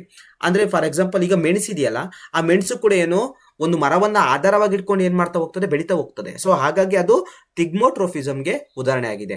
ಅಷ್ಟೇ ಅಲ್ಲ, ಆ ವಿಳ್ಯದೆಲೆನೂ ಕೂಡ ಏನಾಗ್ತದೆ, ತಿಗ್ಮೋಟ್ರೋಫಿಸಮ್ಗೆ ಉದಾಹರಣೆ ಆಗ್ತದೆ. ಇನ್ನ ಈ ಚಿತ್ರವನ್ನ ನೋಡಿ, ಈ ಚಿತ್ರವನ್ನ ನೋಡಿದ ತಕ್ಷಣ ಗೊತ್ತಾಗ್ತದೆ ಈ ಜಾಗದಲ್ಲಿ ನೀರಿದೆ. ಸೊ ನೀರಿನ ಜಾಗಕ್ಕೆ ಏನಾಗ್ತೈತೆ, ಈ ಬೇರುಗಳು ಏನಾಗ್ತಾ ಇದಾವೆ, ಚಲಿಸ್ತಾ ಇದಾವೆ. ಈ ಕಡೆಗೆ ಬೇರುಗಳು ಚಲಿಸ್ತಾ ಇಲ್ಲ, ಈ ಕಡೆಗೆ ಬೇರುಗಳು ಚಲಿಸ್ತಾ ಇದಾವೆ. ಯಾಕೆ ಚಲಿಸ್ತಾ ಇದಾವೆ, ನೀರಿನ ಕಡೆಗೆ ಚಲಿಸ್ತಾ ಇದೆ. ಸೊ ಹಾಗಾಗಿ ಬೇರುಗಳು ನೀರಿನ ಕಡೆಗೆ ಚಲಿಸುವುದಕ್ಕೆ ನಾವೇನಂತ ಕರಿತೀವಿ, ಹೈಡ್ರೋಟ್ರೋಫಿಸಮ್. ಹೈಡ್ರೋ ಅಂತಂದ್ರೇನು, ನೀರು. ಸೊ ಇದನ್ನ ನಾವೇನಂತ ಕರಿತೀವಿ, ಹೈಡ್ರೋಟ್ರೋಫಿಸಮ್ ಅಂತ ಕರಿತೀವಿ. ನೆಕ್ಸ್ಟ್ ಸ್ಲೈಡ್ ಹೋಗೋಣ ಬನ್ನಿ. ನೆಕ್ಸ್ಟ್ ಸಂತಾನೋತ್ಪತ್ತಿ, ರೀಪ್ರೊಡಕ್ಷನ್. ಏನು ರೀಪ್ರೊಡಕ್ಷನ್? ಏನು ರೀಪ್ರೊಡಕ್ಷನ್ ಅಂತಂದೇನು? ಜಸ್ಟ್ ಸಿಂಪಲ್, ಜೀವಿಗಳು ತಮ್ಮನ್ನೇ ಹೋಲುವಂತಹ ಮರಿ ಜೀವಿಗಳಿಗೆ ಜನ್ಮ ಕೊಡುವುದಕ್ಕೆ ನಾವೇನಂತ ಕರಿತೀವಿ, ಸಂತಾನೋತ್ಪತ್ತಿ ಅಂತ ಕರಿತೀವಿ. ಹೌದಲ್ವಾ? ಮನುಷ್ಯರ ತರನೇ ಹೋಲುವಂತಹ ಜೀವಿಗಳಿಗೆ ಜನ್ಮವನ್ನ ಕೊಡ್ತವೆ. ಕೋತಿಗಳ ತರನೇ ಹೋಲುವಂತಹ ಜೀವಿಗಳಿಗೆ ಜನ್ಮವನ್ನ ಕೊಡ್ತವೆ. ಹೌದಲ್ವಾ? ಆನೆಗಳು ಕೂಡ ಅದೇ ತರನೇ. ಸೊ ಸಂತಾನೋತ್ಪತ್ತಿ ಅಂತಂದ್ರೆ, ರಿಪ್ರೊಡಕ್ಷನ್ ಅಂತಂದ್ರೆ ಸಜೀವಿಗಳು ಅಥವಾ ಜೀವಿಗಳು ತಮ್ಮನ್ನೇ ಹೋಲುವ ಮರಿ ಜೀವಿಗಳಿಗೆ ಜನ್ಮವನ್ನ ಕೊಡ್ತವೆ. ಇದಕ್ಕೆ ನಾವೇನಂತ ಕರಿತೀವಿ, ಸಂತಾನೋತ್ಪತ್ತಿ ಅಂತ ಕರಿತೀವಿ. ಇಲ್ಲಿ ಚಿತ್ರಗಳನ್ನು ಕೊಟ್ಟಿದ್ದೀನಿ ಕಣ್ರಪ್ಪ. ಹಸು ಇದೆ, ಹಸು ಕರು ಹಾಕಿದೆ, ಸೊ ತಮ್ಮನ್ನೇ ಹೋಲ್ತಾ ಇದೆ. ಹೌದಲ್ವಾ? ಇಲ್ಲಿ ಕುದುರೆ ಇದೆ, ಈ ಕುದುರೆ ಕೂಡ ಕುದುರೆ ಮರಿನೂ ಕೂಡ ಇದೆ. ಓಕೆನಾ? ಸೊ ಇದು ತಮ್ಮನ್ನೇ ಹೋಲ್ತಾ ಇದೆ. ನೆಕ್ಸ್ಟ್ ಇಲ್ಲಿ ನೋಡಿ, ಇದೇನು ಸಾಮಾನ್ಯವಾಗಿ ಇಲ್ಲಿ ಎಂಬ್ರಿಯೋ ಡೆವಲಪ್ಮೆಂಟ್ ಆಗ್ತೈತೆ. ಇಟ್ ಮೀನ್ಸ್ ಎಂಬ್ರಿಯೋ ಡೆವಲಪ್ಮೆಂಟ್ ಆಗ್ತೈತೆ ಅಂತಂದ್ರೆ ಮಗು ಅಲ್ಲಿ ಏನಾಗ್ತೈತೆ, ಡೆವಲಪ್ಮೆಂಟ್ ಆಗ್ತೈತೆ ಅಂತ. ಸೊ ಇದನ್ನ ಫೀಮೇಲ್ ರಿಪ್ರೊಡಕ್ಟಿವ್ ಸಿಸ್ಟಮ್ ಅಂತಾನು ಕೂಡ ಸಾಮಾನ್ಯವಾಗಿ ಕರಿತೀವಿ. ಅಂದ್ರೆ ನಾವು ಕನ್ನಡದಲ್ಲಿ ಹೆಣ್ಣು ಸಂತಾನೋತ್ಪತ್ತಿ ವ್ಯೂಹ ಅಂತ ಕರಿತೀವಿ. ಈ ಜಾಗದಲ್ಲಿ ಮಗು ಬೆಳವಣಿಗೆ ಆಗ್ತಾ ಇದೆ. ಸೊ ಇದನ್ನ ನಾವೇನಂತ ಕರಿತೀವಿ, ಸಾಮಾನ್ಯ ತಮ್ಮನ್ನೇ ಹೋಲುವಂತಹ ಮರಿಜೀವಿಗಳಿಗೆ ಜನ್ಮವನ್ನ ಕೊಡ್ತಾ ಇದೆ ಅಂತಾನು ಕೂಡ ನಾವು ಸಾಮಾನ್ಯವಾಗಿ ಹೇಳ್ಬೋದು. ಇಲ್ಲಿ ಕೋತಿ ಇದೆ, ಕೋತಿ ಸ್ನಾನ ಮಾಡ್ತಿದೆ. ಸೊ ಕೋತಿ ಏನ್ ಮಾಡ್ತದೆ, ಕೋತಿ ತರನೇ ಹೋಲುವಂತಹ ಮರಿಜೀವಿಗೆ ಏನ್ ಮಾಡ್ತದೆ, ಜನ್ಮವನ್ನ ಕೊಡ್ತದೆ. ಇದಕ್ಕೆ ನಾವೇನಂತ ಕರಿತೀವಿ, ಸಂತಾನೋತ್ಪತ್ತಿ ಅಂತ ಕರಿತೀವಿ. ನೆಕ್ಸ್ಟ್ ಸ್ಲೈಡ್ಗೆ ಹೋಗೋಣ ಬನ್ನಿ. ನೆಕ್ಸ್ಟ್ ಜೀವಿತಾವಧಿ, ಲೈಫ್ ಸ್ಪ್ಯಾನ್ ಅಂದ್ರೆ ಯಾವ್ಯಾವ ಜೀವಿಗಳು ಎಷ್ಟೆಷ್ಟು ವರ್ಷ ಬದುಕ್ತವೆ ಅಂತ. ಸೊ ಜಸ್ಟ್ ಸಿಂಪಲ್ ನೋಡಿ, ಜೀವಿತಾವಧಿ ಅಂದ್ರೆ ಏನಂತ ಗೊತ್ತಾಗಬೇಕು. ಒಂದು ಜೀವಿಯ ಹುಟ್ಟು ಮತ್ತು ಸಾವಿನ ನಡುವಿನ ಅಂತರಕ್ಕೆ ಅಥವಾ ಆ ನಡುವಿನ ಅವಧಿಗೆ ನಾವೇನಂತ ಕರಿತೀವಿ, ಲೈಫ್ ಸ್ಪ್ಯಾನ್ ಅಂತ ಕರಿತೀವಿ. ಫಾರ್ ಎಕ್ಸಾಂಪಲ್ ಸೊಳ್ಳೆಗಳು ಎಷ್ಟು ದಿನ ಬದುಕ್ತವೆ, ಅಂದಾಜು ಎಷ್ಟು ದಿನ ಬದುಕ್ಬೋದು, 40 ದಿನ ಬದುಕ್ಬೋದಾ, 45 ದಿನ ಬದುಕ್ಬೋದಾ, ಅಷ್ಟೇ. ಓಕೆನಾ? ಸೊ ಇದನ್ನ ನಾವೇನಂತ ಕರಿತೀವಿ, ಜೀವಿತಾವಧಿ ಅಂತ ಕರಿತೀವಿ. ಮನುಷ್ಯ ಎಷ್ಟು ದಿನ ಬದುಕ್ತಾನೆ, 60 ವರ್ಷ, 80 ವರ್ಷ, ಅಂದ್ರೆ 0 to 60 ಅಥವಾ 0 to 80 ಇಯರ್ಸ್. ಇದನ್ನ ನಾವೇನಂತ ಕರಿತೀವಿ, ಈ ಅವಧಿಗೆ, ಈ ಹುಟ್ಟಿನಿಂದ ಇಟ್ಕೊಂಡು ಸಾವಿನ ನಡುವಿನ ಅವಧಿಗೆ ನಾವೇನಂತ ಕರಿತೀವಿ, ಜೀವಿತಾವಧಿ ಅಂತ ಕರಿತೀವಿ. ಸೊ ಅದರಲ್ಲಿ ಈಗ ಪ್ರಾಣಿಗಳಿಗೆ ಬೇಡ, ಸಸ್ಯಗಳು ಬಂದು ನಾವೇನ್ ಮಾಡ್ತಾ ಹೋಗೋಣ, ತಿಳ್ಕೊಳ್ತಾ ಹೋಗೋಣ. ಸೊ ಅದರಲ್ಲಿ ಜೀವಿತಾವಧಿಗಳಲ್ಲಿ ಒಂದೇ ವರ್ಷ ಬದುಕುವಂತವಿದಾವೆ, 2 ವರ್ಷ ಬದುಕುವಂತ ಇದಾವೆ, ಮತ್ತೆ ಹಲವಾರು ವರ್ಷಗಳು ಬದುಕುವಂತಹ ಜೀವಿಗಳಿದಾವೆ. ಅದರಲ್ಲಿ ಸಸ್ಯಗಳು ಕೂಡ ಇದಾವೆ. ಸೊ ಏಕವಾರ್ಷಿಕ ಸಸ್ಯಗಳಿದಾವೆ, ದ್ವೈವಾರ್ಷಿಕ ಸಸ್ಯಗಳಿದಾವೆ, ನೆಕ್ಸ್ಟ್ ಬಹುವಾರ್ಷಿಕ ಸಸ್ಯಗಳಿದಾವೆ. ಸೊ ಏಕವಾರ್ಷಿಕ ಸಸ್ಯಗಳಂತಂದ್ರೇನು, 1 ವರ್ಷ ಅಥವಾ 1 ಋತುವಿನ ಅವಧಿಯಲ್ಲಿ ಹೂ ಬಿಟ್ಟು ಕಾಯಿಯಾಗಿ ಹಣ್ಣಾದ ಮೇಲೆ ನಾಶವಾಗುವ ಸಸ್ಯಗಳಿಗೆ ನಾವೇನಂತ ಕರಿತೀವಿ, ಏಕವಾರ್ಷಿಕ ಸಸ್ಯಗಳಂತ ಕರಿತೀವಿ.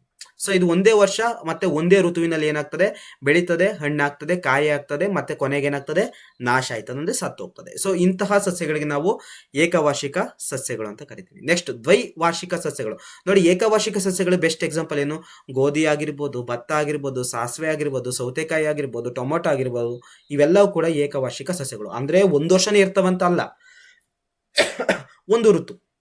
ಇಟ್ ಮೀನ್ಸ್ ಅದು 6 ತಿಂಗಳಾರು ಆಗಿರ್ಬೋದು, 4 ತಿಂಗಳಾರು ಆಗಿರ್ಬೋದು, ಅಥವಾ 1 ವರ್ಷನಾರು ಆಗಿರ್ಬೋದು. ಸಾಮಾನ್ಯವಾಗಿ ಇಂತಹುದಕ್ಕೆ ನಾವೇನಂತ ಕರಿತೀವಿ, ಏಕವಾರ್ಷಿಕ ಸಸ್ಯಗಳು ಅಂತ ಕರಿತೀವಿ. ಇಲ್ಲೇ ಹೆಸರೇ ಮೆನ್ಷನ್ ಮಾಡ್ತಿದ್ದೆ, ಏಕ ಅಂದ್ರೆ 1, ವಾರ್ಷಿಕ ಅಂತಂದ್ರೆ 1 ವರ್ಷ ಅಂತ. ಸೊ 1 ವರ್ಷ ಸಾಮಾನ್ಯವಾಗಿ ಅಂದಾಜು ನಾವು ಹಿಡ್ಕೋಬಹುದು. ನೆಕ್ಸ್ಟ್ ದ್ವೈವಾರ್ಷಿಕ, ಬೈ ಏನಿಯಲ್ಸ್, ಬೈ ಇನಿಯಲ್ಸ್ ಅಂತ, ಇದು ಬಿ ಐ ಆಗಬೇಕಾಯ್ತು, ಬೈ ಇನಿಯಲ್ಸ್ ಪ್ಲಾಂಟ್ಸ್ ಅಂತ ಕರಿತೀವಿ. ದ್ವೈವಾರ್ಷಿಕ ಸಸ್ಯಗಳಂತಂದ್ರೇನು? 2 ವರ್ಷ ಅಥವಾ 2 ಋತುಗಳವರೆಗೆ ಬದುಕಿ ಹೂ ಬಿಟ್ಟು ಕಾಯಿಯಾಗಿ ಹಣ್ಣು ಉತ್ಪತ್ತಿ ಮಾಡಿ ಕೊನೆಗೆ ನಾಶವಾಗುವಂತ ಸಸ್ಯಗಳನ್ನ ನಾವೇನಂತ ಕರಿತೀವಿ? ದ್ವೈವಾರ್ಷಿಕ ಸಸ್ಯಗಳಂತ ಕರಿತೀವಿ. ಇಲ್ಲಿ ನಾವು ಇಂಪಾರ್ಟೆಂಟ್ ಏನ್ ನೆನ್ಪಿಟ್ಕೋಬೇಕು ಅಂತಂದ್ರೆ, ಏಕವಾರ್ಷಿಕ ಸಸ್ಯಗಳು ಗೋಧಿ, ಭತ್ತ, ಸಾಸಿವೆ, ಟೊಮೊಟೊ ಅಂತ ಹೇಳಬೇಕು. ನೆಕ್ಸ್ಟ್ ದ್ವೈವಾರ್ಷಿಕ ಸಸ್ಯಗಳಂತ ಬಂದ್ರೆ ಕಬ್ಬು, ಕ್ಯಾರೆಟ್, ಎಲೆಕೋಸು, ಬೀಟ್ರೂಟ್. Carrot beetroot ನೆನ್ಪಿಟ್ಕೊಂಡಿರಪ್ಪ. ದ್ವೈವಾರ್ಷಿಕ ಅಂತ ಬಂದ್ರೆ ಕ್ಯಾರೆಟ್, ಬೀಟ್ರೋಟ್. ನೆಕ್ಸ್ಟ್ ಕಬ್ಬು ಮತ್ತೆ ಇನ್ನೊಂದೇನು ಎಲೆ. ನೆಕ್ಸ್ಟ್ ಏನಿದೆ? ಬಹುವಾರ್ಷಿಕ ಸಸ್ಯಗಳು ಅಂದ್ರೆ ಪೆರೇನಿಯಲ್ ಪ್ಲಾಂಟ್ಸ್ ಅಂತ ಕರಿತೀವಿ ಇಂಗ್ಲಿಷ್ ಅಲ್ಲಿ. ಸೊ ಬಹುವಾರ್ಷಿಕ ಅಂತಂದ್ರೇನು? ಹಲವಾರು ವರ್ಷ ಏನಾಗ್ತದೆ? ಬದುಕ್ತದೆ. ಹಣ್ಣು ಬೀಜಗಳನ್ನು ಏನ್ ಮಾಡ್ತದೆ? ಉತ್ಪತ್ತಿ ಮಾಡ್ತದೆ. ಸೊ ಇದಕ್ಕೆ ಬಹುವಾರ್ಷಿಕ ಸಸ್ಯಗಳು ಅಂತ ಕರಿತೀವಿ. ನಾವು ನೋಡಿ ಚಿಕ್ಕದ್ರಿಂದ ಅದೇ ಮಾವಿನ ಮರದ ಹತ್ರ ಹೋಗ್ತೀವಿ, ಅದೇ ತೆಂಗಿನ ಮರದ ಹತ್ರ ಹೋಗ್ತೀವಿ, ಅದೇ ಹುಣಸೆ ಮರದ ಹತ್ರ ಹೋಗ್ತೀವಿ, ಅದೇ ಅಳಸಿ ಮರದ ಹತ್ರ ಹೋಗ್ತೀವಿ, ಅದಿನ್ನೂ ಬದುಕಿದೇವಲ್ವಾ? ಸೊ ಇದಕ್ಕಾಗಿ ನಾವೇನಂತ ಕರಿತೀವಿ? ಇಂತಹ ಸಸ್ಯಗಳಿಗೆ, ಇಂತಹ ಪ್ಲಾಂಟ್ಸ್ ಗಳಿಗೆ ನಾವು ಬಹುವಾರ್ಷಿಕ ಸಸ್ಯಗಳಂತ ಕರಿತೀವಿ, ಪೆರೇನಿಯಲ್ ಪ್ಲಾಂಟ್ಸ್ ಅಂತ ಕರಿತೀವಿ. ನೆಕ್ಸ್ಟ್ ಸ್ಲೈಡ್ಗೆ ಹೋಗೋಣ ಬನ್ನಿ.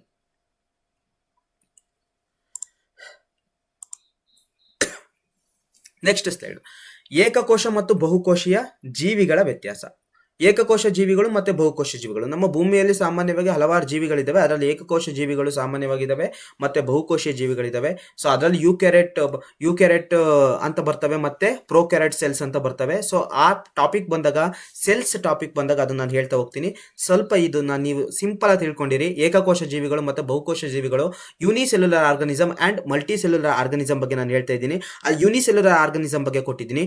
ಯೂನಿಸೆಲ್ಯುಲರ್ ಆರ್ಗನಿಸಮ್ ಅಂದ್ರೆ ಏಕಕೋಶ ಜೀವಿಗಳು, ಅಲ್ಲಿ ಹೇಳ್ತಾ ಇದ್ದೀನಿ.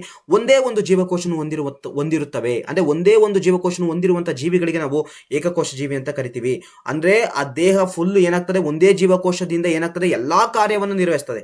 ಉಸಿರಾಟ ಆಗಿರ್ಬೋದು, ಪೋಷಣೆ ಆಗಿರ್ಬೋದು, ವಿಸರ್ಜನೆ ಆಗಿರ್ಬೋದು, ಇವೆಲ್ಲಾ ಕೆಲಸವನ್ನು ಒಂದೇ ಒಂದು ಜೀವಕೋಶ ಮಾಡ್ತದೆ. ಸೊ 2ನೇ ಪಾಯಿಂಟ್ ಇರೋದು ಅದೇಯ, ಒಂದೇ ಜೀವಕೋಶ ಎಲ್ಲಾ ಕಾರ್ಯವನ್ನು ಏನ್ ಮಾಡ್ತದೆ? ನಿರ್ವಹಿಸ್ತದೆ. ಅಂದ್ರೆ ಎಲ್ಲಾ ಕಾರ್ಯಗಳಂದ್ರೇನು? ಉಸಿರಾಟ ಆಗಿರ್ಬೋದು, ಪೋಷಣೆ ಆಗಿರ್ಬೋದು, ಜೀರ್ಣಕ್ರಿಯೆ ಆಗಿರ್ಬೋದು, ವಿಸರ್ಜನೆ ಆಗಿರ್ಬೋದು, ಈ ಎಲ್ಲಾ ಕಾರ್ಯವನ್ನು ಒಂದೇ ಒಂದು ಜೀವಕೋಶ ಮಾಡ್ತದೆ ಕಣ್ರಿ. ಬಟ್ ಬಹುಕೋಶ ಜೀವದಲ್ಲಿ ಆತರ ಅಲ್ಲ. ಹಲವಾರು ಜೀವಕೋಶಗಳಿರ್ತದೆ. ವಿಸರ್ಜನೆ ಮಾಡಕ್ಕೆ ಬೇರೆ ತರ ಜೀವಕೋಶಗಳಿರ್ತದೆ, ಉಸಿರಾಟ ಮಾಡಕ್ಕೆ ಬೇರೆ ತರ ಆಗಿರ್ಬೋದು. ಫಾರ್ ಎಕ್ಸಾಂಪಲ್ ಈ ಮಸಲ್ಸ್ ಗಳಿರ್ತವೆ, ಈ ಮಸಲ್ಸ್ ಗಳಲ್ಲಿ ಬೇರೆ ತರ ಜೀವಕೋಶಗಳಿರ್ತವೆ, ರಕ್ತದಲ್ಲೇ ಬೇರೆ ತರ ಜೀವಕೋಶಗಳಿರ್ತವೆ, ಮೂಳೆಯಲ್ಲೇ ಬೇರೆ ತರ ಜೀವಕೋಶಗಳಿದ್ದಾವೆ. ಹಲವಾರು ಜೀವಕೋಶಗಳನ್ನು ನಾವು ಬಹುಕೋಶೀಯ ಜೀವಿಗಳಲ್ಲಿ ನಾವು ನೋಡಬಹುದು. ರಕ್ತಕೋಶ, ಮೂಳೆಕೋಶ, ಅಂಡಾಣು, ವೀರ್ಯಾಣು, ನರಕೋಶ, ಇವೆಲ್ಲವೂ ಕೂಡ ಬಹುಕೋಶೀಯ ಜೀವಿಗಳಲ್ಲಿ ಕಂಡು ಬರುವಂತಹ ಜೀವಕೋಶಗಳು. ಬಟ್ ಏಕಕೋಶ ಜೀವಿಗಳಲ್ಲಿ ಒಂದೇ ಒಂದು ಜೀವಕೋಶ ಇರ್ತದೆ. ಬಹುಕೋಶ ಜೀವಿಗಳಲ್ಲಿ ಈ ತರ ಹಲವಾರು ಜೀವಕೋಶಗಳು ಸಾಮಾನ್ಯವಾಗಿ ಬರ್ತವೆ. ಸೊ ಇಲ್ಲಿ ನೋಡಿ, ಏಕಕೋಶ ಜೀವಿಗಳು ಒಂದೇ ಒಂದು ಜೀವಕೋಶ ಹೊಂದಿದೆ ಅಂತಂದ್ರೆ ಅದು ದೇಹದ ಏನಾದ್ರು ದೊಡ್ಡದಾಗಿರ್ತದ? ಇಲ್ಲ, ಯಾವುದೇ ಕಾರಣಕ್ಕೂ ದೊಡ್ಡದಾಗಿರಕ್ ಸಾಧ್ಯ ಇಲ್ಲ. ಸೊ ಇದರ ದೇಹದ ರಚನೆ ಏನಾಗಿರ್ತದೆ? ಸ್ವಲ್ಪ ಚಿಕ್ಕಕ್ಕಾಗಿರ್ತದೆ. ಏಕಕೋಶ ಜೀವಿಗಳ ದೇಹದ ರಚನೆ ತುಂಬಾ ಸರಳ ದೇಹದ ರಚನೆಯನ್ನ ಹೊಂದಿರ್ತದೆ. Very very important. ಬಹುಕೋಶ ಜೀವಿಗಳಲ್ಲಿ ಸರಳವಾಗಿರಲ್ಲ, ಸಂಕೀರ್ಣವಾಗಿರ್ತದೆ. ನೆಕ್ಸ್ಟ್ ಬರೋಣ. ಇಲ್ಲಿ ಏಕಕೋಶ ಜೀವಿಗಳಿಗೆ ಬೆಸ್ಟ್ ಎಕ್ಸಾಂಪಲ್ ಏನು? ಅಮೀಬಾ, ಯೂಗ್ಲಿನಾ ಮತ್ತೆ ಪ್ಯಾರಾಮೀಸಿಯಂ. ನೆಕ್ಸ್ಟ್ ಬಹುಕೋಶ ಜೀವಿಗಳಿಗೆ ಪ್ರಾಣಿಗಳಾಗಿರ್ಬೋದು, ಸಸ್ಯಗಳಾಗಿರ್ಬೋದು. ನೋಡಿ, ಈ ಅಮೀಬಾ, ಯೂಗ್ಲಿನಾ, ಪ್ಯಾರಾಮೀಸಿಯಂ ಇವು ಏಕಕೋಶ ಜೀವಿಗಳಂತ ಹೇಳ್ತಾ ಇದೀವಿ. ಸೊ ಇವೆಲ್ಲವನ್ನು ಕೂಡ ನಾವು ನೋಡ್ಬೇಕು ಅಂತಂದ್ರೆ ನಮ್ಮ ಬರಿಗಣ್ಣಿನಿಂದ ನೋಡಕ್ ಸಾಧ್ಯ ಇಲ್ಲ. ಸೊ ಹಾಗಾಗಿ ನಾವೇನ್ ಮಾಡ್ತೀವಿ ಅಂತಂದ್ರೆ ಎಲೆಕ್ಟ್ರಾನ್ ಮೈಕ್ರೋಸ್ಕೋಪ್ ಅಲ್ಲಿ ನಾವು ಸಾಮಾನ್ಯವಾಗಿ ನೋಡ್ತೀವಿ. ಎಲೆಕ್ಟ್ರಾನ್ ಮೈಕ್ರೋಸ್ಕೋಪ್ ಅನ್ನ 1940ರಲ್ಲಿ ಏನ್ ಮಾಡ್ತಾರೆ ಅಂತಂದ್ರೆ ಮ್ಯಾಕ್ಸ್ನಾಲ್ ಎನ್ನುವರು ಮತ್ತೆ ಅನ್ಸ್ಟ್ ಎನ್ನುವರು ಏನ್ ಮಾಡ್ತಾರೆ? ಕಂಡುಹಿಡಿತಾರೆ. ನೋಡಿ, ನೆನ್ಪಿಟ್ಕೊಂಡಿರಿ. 1940ನೇ ಇಸ್ವಿಯಲ್ಲಿ ಅನ್ಸ್ಟ್ ಎನ್ನುವರು, ಬರೆದು ಬಿಡ್ತೀನಿ ನೋಡಿ ಮಕ್ಕಳ, ನೋಡಿ, ಅರ್ನ್ಸ್ಟ್ ವೆರಿ ವೆರಿ ಇಂಪಾರ್ಟೆಂಟ್. ಈ ಅರ್ನ್ಸ್ಟ್ ಅನ್ನೋರು 1940ರಲ್ಲಿ ಎಲೆಕ್ಟ್ರಾನ್ ಮೈಕ್ರೋಸ್ಕೋಪ್ ಅನ್ನ ಕಂಡುಹಿಡಿತಾರೆ. ಸೊ ಆ ಸೂಕ್ಷ್ಮ ದರ್ಶಕದ ಅಡಿ ಇಟ್ಟು ಅಮೀಬಾ, ಯೂಗ್ಲಿನಾ, ಪ್ಯಾರಾಮೀಸಿಯಂ ಅನ್ನು ನಾವೇನ್ ಮಾಡ್ತೀವಿ? ತಿಳ್ಕೊಳ್ತಾ ಹೋಗ್ತೀವಿ. ಸೊ ಹಾಗಾದ್ರೆ ಸೂಕ್ಷ್ಮ ದರ್ಶಕದ ಅಡಿಯಲ್ಲಿ ಇಟ್ಟಾಗ ಅಮೀಬಾ, ಪ್ಯಾರಾಮೀಸಿಯಂ, ಯೂಗ್ಲಿನಾ ಯಾವ ತರ ಕಾಣ್ತದೆ ಅಂತಂದ್ರೆ ಈ ತರ ಕಾಣುತ್ತೆ ಕಣ್ರಪ್ಪ. ನೋಡಿ, ಇಲ್ಲಿ ಮೊದಲ ಚಿತ್ರ ಕಾಣ್ತಿದೆಯಲ್ಲ, ಅಮೀಬಾ. ಸೊ ಇದು ಮಿಥ್ಯಾಪಾದದ ಮೂಲಕ ಏನ್ ಮಾಡ್ತದೆ? ಆಹಾರವನ್ನ ಮಿಥ್ಯಾಪಾದದ ಮೂಲಕ ಏನಾಗ್ತದೆ? ಆಹಾರವನ್ನ ಪಡ್ಕೊಳ್ತದೆ. ನೋಡಿ, ಇದೇ ಅಮೀಬಾ. ಇರ್ರೆಗ್ಯುಲರ್ ಶೇಪ್, ಒಂದೇ ಒಂದು ಜೀವಕೋಶವನ್ನು ಹೊಂದಿದ್ದಾವೆ. ಇರ್ರೆಗ್ಯುಲರ್ ಶೇಪ್ ಇದೆ ಇದು ಅಮೀಬಾ. ಬಟ್ ಪ್ಯಾರಾಮೀಸಿಯಂ ಕರೆಕ್ಟ್ ಆಗಿ ಸ್ಟ್ರಕ್ಚರ್ ಐತೆ. ನೋಡಿ, ಯೂಗ್ಲಿನ್ ಕೂಡ ಏನಾಗ್ತದೆ? ಕರೆಕ್ಟ್ ಆಗಿ ಸ್ಟ್ರಕ್ಚರ್ ಐತೆ. ಪ್ಯಾರಾಮೀಸಿಯಂಗೂ ಇದೆ, ಬಟ್ ಅಮೀಬಾಗಿಲ್ಲ. ಸೊ ಹಾಗಾಗಿ ದೇಹದ ರಚನೆ, ಆಕಾರವನ್ನು ಹೊಂದಿಲ್ಲದೆ ಇರುವಂತಹ ಜೀವಿ ಯಾವ್ದಾರು ಇದ್ರೆ ಅದು ಅಮೀಬಾ ಅಂತ ಹೇಳ್ಬೇಕಾಗಿರ್ತದೆ. ಸೊ ಕರೆಂಟ್ ಹೋಗ್ಬಿಡ್ತಲ್ಲ,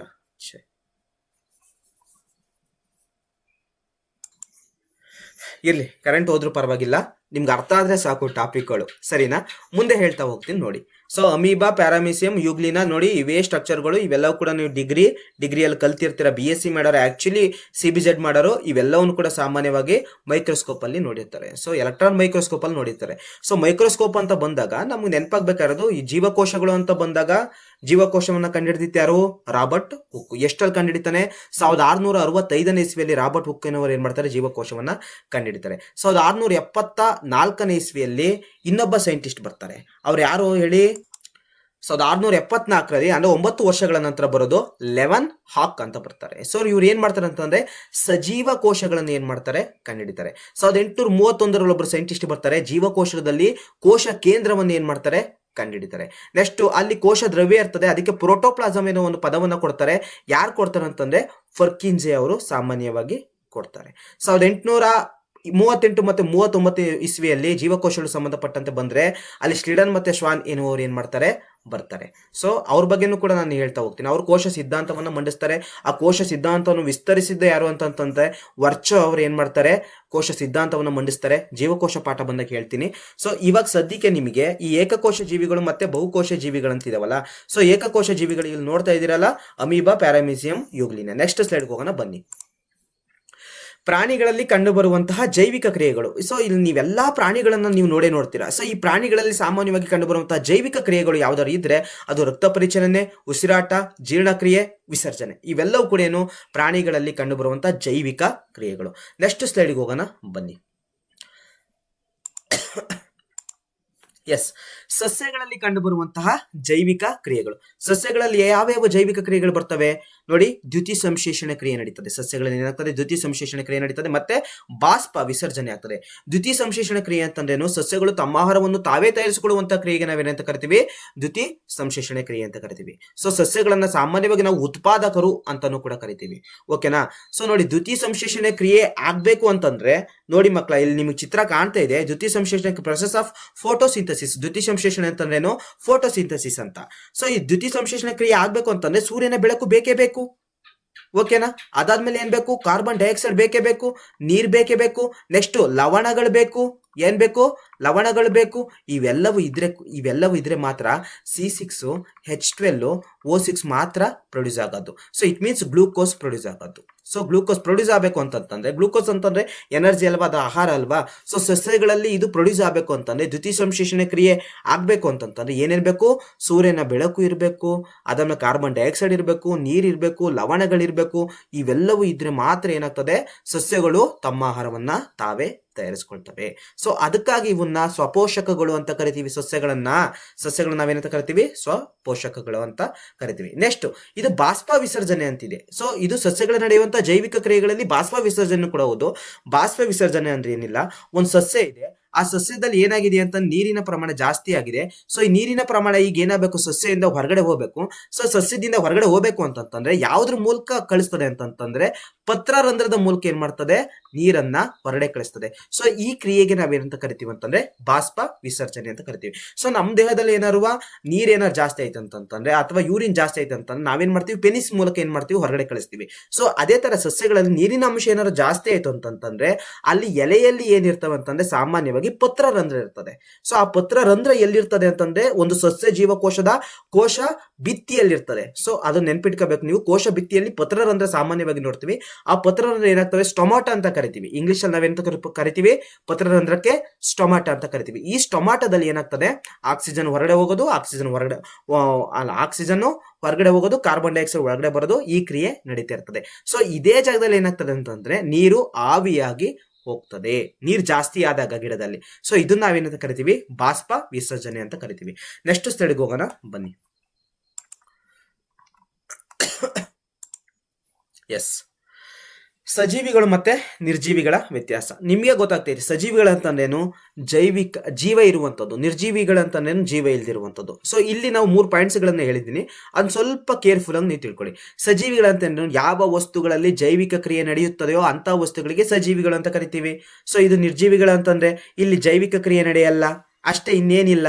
ನೆಕ್ಸ್ಟ್ ಇಲ್ಲಿ ಏನಾಗ್ತದೆ? ಇಲ್ಲಿ ಯಾವ ವಸ್ತುಗಳು ಕ್ರಿಯೆಗೆ ಪ್ರತಿಕ್ರಿಯೆ ನೀಡುತ್ತದೆ ಅಂತಹದನ್ನು ನಾವೇನಂತ ಕರಿತೀವಿ? ಸಜೀವಿಗಳಂತ ಕರಿತೀವಿ. ಸಜೀವಿಗಳಂತಂದ್ರೆ ಏನು? ಜೈವಿಕ ಕ್ರಿಯೆ ನಡಿಬೇಕಂದ್ರಪ್ಪ. ಇನ್ನೊಂದೇನು? ಇಲ್ಲಿ ಕ್ರಿಯೆಗೆ ಪ್ರತಿಕ್ರಿಯೆಯನ್ನ ನೀಡಬೇಕು ಕಣಪ್ಪ. ಇದು ಮೇನ್ ಇಂಪಾರ್ಟೆಂಟ್. ನಿರ್ಜೀವಿಗಳು ಜೈವಿಕ ಕ್ರಿಯೆ ನಡೆಯಲ್ಲ, ಇಲ್ಲಿ ಕ್ರಿಯೆಗೆ ಪ್ರತಿಕ್ರಿಯೆ ನೀಡುವುದಿಲ್ಲ. ಸೊ ಸಜೀವಿಗಳು ಏನ್ ಮಾಡ್ತವೆ? ಉದಾಹರಣೆ, ಚಲಿಸುತ್ತವೆ, ಉಸಿರಾಡ್ತವೆ, ಬೆಳೆಯುತ್ತವೆ. ಉದಾಹರಣೆ ಏನು? ಪ್ರಾಣಿಗಳು ಮತ್ತೆ ಸಸ್ಯಗಳು. ಅದೇ ನಿರ್ಜೀವಿಗಳಿಗೆ ಉದಾಹರಣೆ ಬೆಟ್ಟ, ಗುಡ್ಡ, ಬಯಲು, ಕಲ್ಲು, ಮಣ್ಣು, ನೀರು, ಸೂರ್ಯನ ಬೆಳಕು, ಇವೆಲ್ಲವೂ ಕೂಡ ಏನಾಗ್ತದೆ? ನಿರ್ಜೀವಿಗಳು ಆಗ್ತವೆ ಸಾಮಾನ್ಯವಾಗಿ. ಉದಾಹರಣೆ. ನೆಕ್ಸ್ಟ್ ಸ್ಲೈಡ್ಗೆ ಹೋಗೋಣ ಬನ್ನಿ. ಪ್ರಾಣಿಗಳು ಮತ್ತೆ ಸಸ್ಯಗಳು. ಸೊ ಪ್ರಾಣಿಗಳು ಮತ್ತೆ ಸಸ್ಯಗಳು ಅಂತ ಬಂದಾಗ ತಮ್ಮ ಆಹಾರವನ್ನು ತಾವೇ ತಯಾರಿಸ್ಕೊಳ್ತಾವ ಪ್ರಾಣಿಗಳು? ಇಲ್ಲ. ಈಗ ನಮ್ಮ ಆಹಾರವನ್ನು ನಾವೇ ತಯಾರಿಸ್ಕೊಳ್ತೀವ? ಯಾವುದೇ ಕಾರಣಕ್ಕಿಲ್ಲ. ನಾವು ಯಾವ್ದ್ರ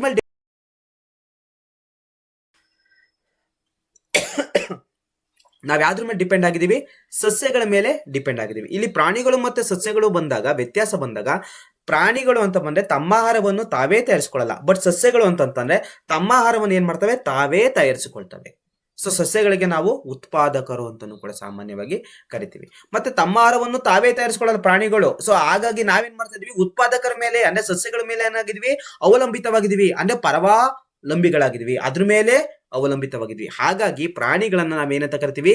ಪರಾವಲಂಬಿಗಳು ಅಂತ ಕರಿತೀವಿ. ನೋಡಿ, ತಮ್ಮ ಆಹಾರವನ್ನು ತಾವೇ ತಯಾರಿಸ್ಕೊಳ್ಳಲ್ಲ ಪ್ರಾಣಿಗಳು, ಮತ್ತೆ ಪ್ರಾಣಿಗಳು ಏನಾಗಿದ್ದಾವೆ? ಪರಾವಲಂಬಿಗಳು ಆಗಿದ್ದಾವೆ. ನೆಕ್ಸ್ಟ್,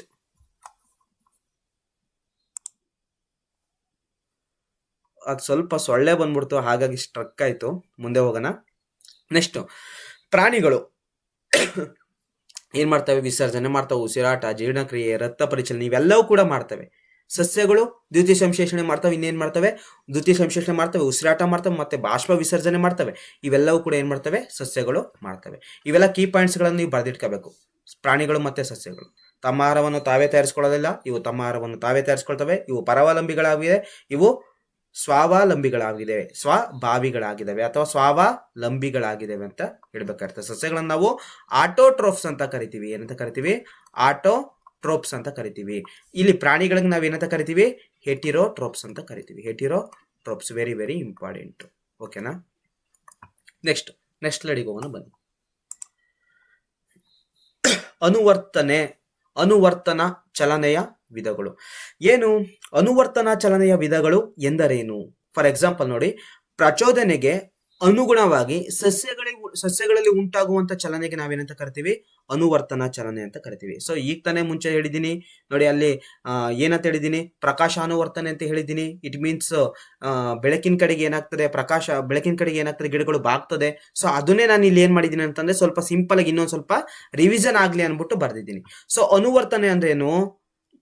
ಅದಕ್ಕೆ ರಿಯಾಕ್ಟ್ ಮಾಡುವಂಥದ್ದು. ನೋಡಿ, ಅನುವರ್ತನೆ ಅಂದ್ರೇನು? ಪ್ರಚೋದನೆಗೆ ಅನುಗುಣವಾಗಿ ಸಸ್ಯಗಳಲ್ಲಿ ಉಂಟಾಗುವ ಚಲನೆಯನ್ನು, ಪ್ರಚೋದನೆಗೆ ಅನುಗುಣವಾಗಿ ಸಸ್ಯಗಳಲ್ಲಿ ಉಂಟಾಗುವಂತಹ ಚಲನೆಯನ್ನು ನಾವೇನಂತ ಕರಿತೀವಿ? ಅನುವರ್ತನ ಚಲನೆ ಅಂತ ಕರಿತೀವಿ. ಹೌದಲ್ವಾ? ಯಾವ ಪ್ರಚೋದನೆಗೆ ಯಾವ ತರ ಚಲನೆಯನ್ನ ಮಾಡ್ತದೆ ಅಂದ್ಬಿಟ್ಟು ನಾವ್ ಇವಾಗ ತಿಳ್ಕೊಳ್ತಾ ಹೋಗೋಣ. ಏನು? ಸಸ್ಯಗಳು ಯಾವ ಪ್ರಚೋದನೆಗೆ ಯಾವ ತರ ಚಲಿಸ್ತದೆ ಅಂದ್ಬಿಟ್ಟು ನಾವೇನ್ ಮಾಡ್ತಾ ಹೋಗೋಣ? ತಿಳ್ಕೊಳ್ತಾ ಹೋಗೋಣ.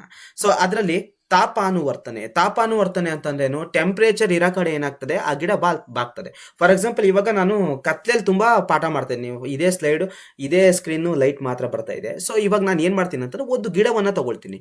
ಒಂದು ಗಿಡವನ್ನ ತಗೊಬಿಟ್ಟು ಒಂದು ಜಾಗದಲ್ಲಿ ಒಂದು ಟೇಬಲ್ ಮೇಲೆ ಇಡ್ತೀನಿ. ಸೊ ಅದ್ರ ಪಕ್ಕದಲ್ಲಿ ನಾನು ಏನ್ ಮಾಡ್ತೀನಿ ಅಂತಂದ್ರೆ, ಒಂದು ಮೇಣದ ಬತ್ತಿಯನ್ನು ತಗೊಳ್ತೀನಿ. ಒಂದು ಮೇಣದ ಬತ್ತಿಯನ್ನು ಇಡ್ತೀನಿ, ಅದಕ್ಕೆ ಹಚ್ಚುತ್ತೀನಿ. ಸೊ ಇಲ್ಲಿ ತಾಪಾನುವರ್ತನೆ ಅಂತಂದ್ರೆ, ಆ ಗಿಡ ಏನಾಗ್ತದೆ ಅಂತಂದ್ರೆ, ಟೆಂಪರೇಚರ್ ಯಾವ ಕಡೆ ಇರ್ತದೆ ಆ ಕಡೆಗೆ ಏನಾಗ್ತದೆ ಅಂತಂದ್ರೆ ಬಾಗ್ತದೆ. ಸೊ ಇದನ್ನ ನಾವೇನಂತ ಕರಿತೀವಿ ಅಂದ್ರೆ, ಈ ತರ ಚಲಿಸುವುದಕ್ಕೆ ಗಿಡವು, ಈ ತರ ಚಲಿಸುವುದಕ್ಕೆ ನಾವೇನಂತ ಕರಿತೀವಿ? ತಾಪಾನುವರ್ತನೆ ಅಂತ ಕರಿತೀವಿ. ಓಕೆನಾ? ನೆಕ್ಸ್ಟ್ ಪಾಯಿಂಟ್ಸ್ ನೋಡಿ. ಜಲಾನುವರ್ತನೆ ಅಂದ್ರೇನು? ಹೈಡ್ರೋಟ್ರೋಫಿಸಮ್ ಅಂತ ಹೇಳಿದ್ದೀನಿ. ಸೊ ನೀರಿನ ಕಡೆಗೆ ಏನಾಗ್ತದೆ? ಗಿಡವು ಬೆಳೆಯುವುದಕ್ಕೆ ಅಥವಾ ನೀರಿನ ಕಡೆಗೆ ಬೇರುಗಳು ಚಲಿಸುವುದಕ್ಕೆ ನಾವೇನಂತ ಕರಿತೀವಿ? ವರ್ತನೆ ಅಂತ ಕರಿತೀವಿ. ಹೈಡ್ರೋಟ್ರೋಫಿಸಮ್ ಅಂತ ಕರಿತೀವಿ. ತಾಪಾನುವರ್ತನೆ ಅಂತಂದ್ರೇನು? ಟೆಂಪರೇಚರ್ ಇರುವಂತದ್ದು. ಜಲಾನುವರ್ತನೆ ಅಂತಂದ್ರೇನು? ನೀರಿರುವಂತದ್ದು. ಆ ಕಡೆಗೆ ಏನಾಗ್ತದೆ? ಚಲಿಸುತ್ತದೆ. ನೆಕ್ಸ್ಟ್, ಸ್ಪರ್ಶಾನುವರ್ತನೆ ಅಂತ ಕರಿತೀವಿ. ನೋಡಿ, ಸ್ಪರ್ಶಾನುವರ್ತನೆ ಆಯ್ತಲ್ಲ. ಸೊ ಈ ಸ್ಪರ್ಶಾನುವರ್ತನೆ ನಿಮ್ಮೆಲ್ಲರಿಗೂ ಗೊತ್ತು, ಅಂದ್ರೆ ತಿಗ್ಮೋಟ್ರೋಫಿಸಮ್. ನಾನು ಅವಾಗಲೇ ಹೇಳಿದ್ದೀನಿ, ಮೆಣಸು ಅಥವಾ ಎಲೆ ಅಂತ ಹೇಳಿದ್ದೀನಿ. ಸೊ ವಿಳ್ಯದೆಲೆ ಇವೇನಾಗ್ತದೆ?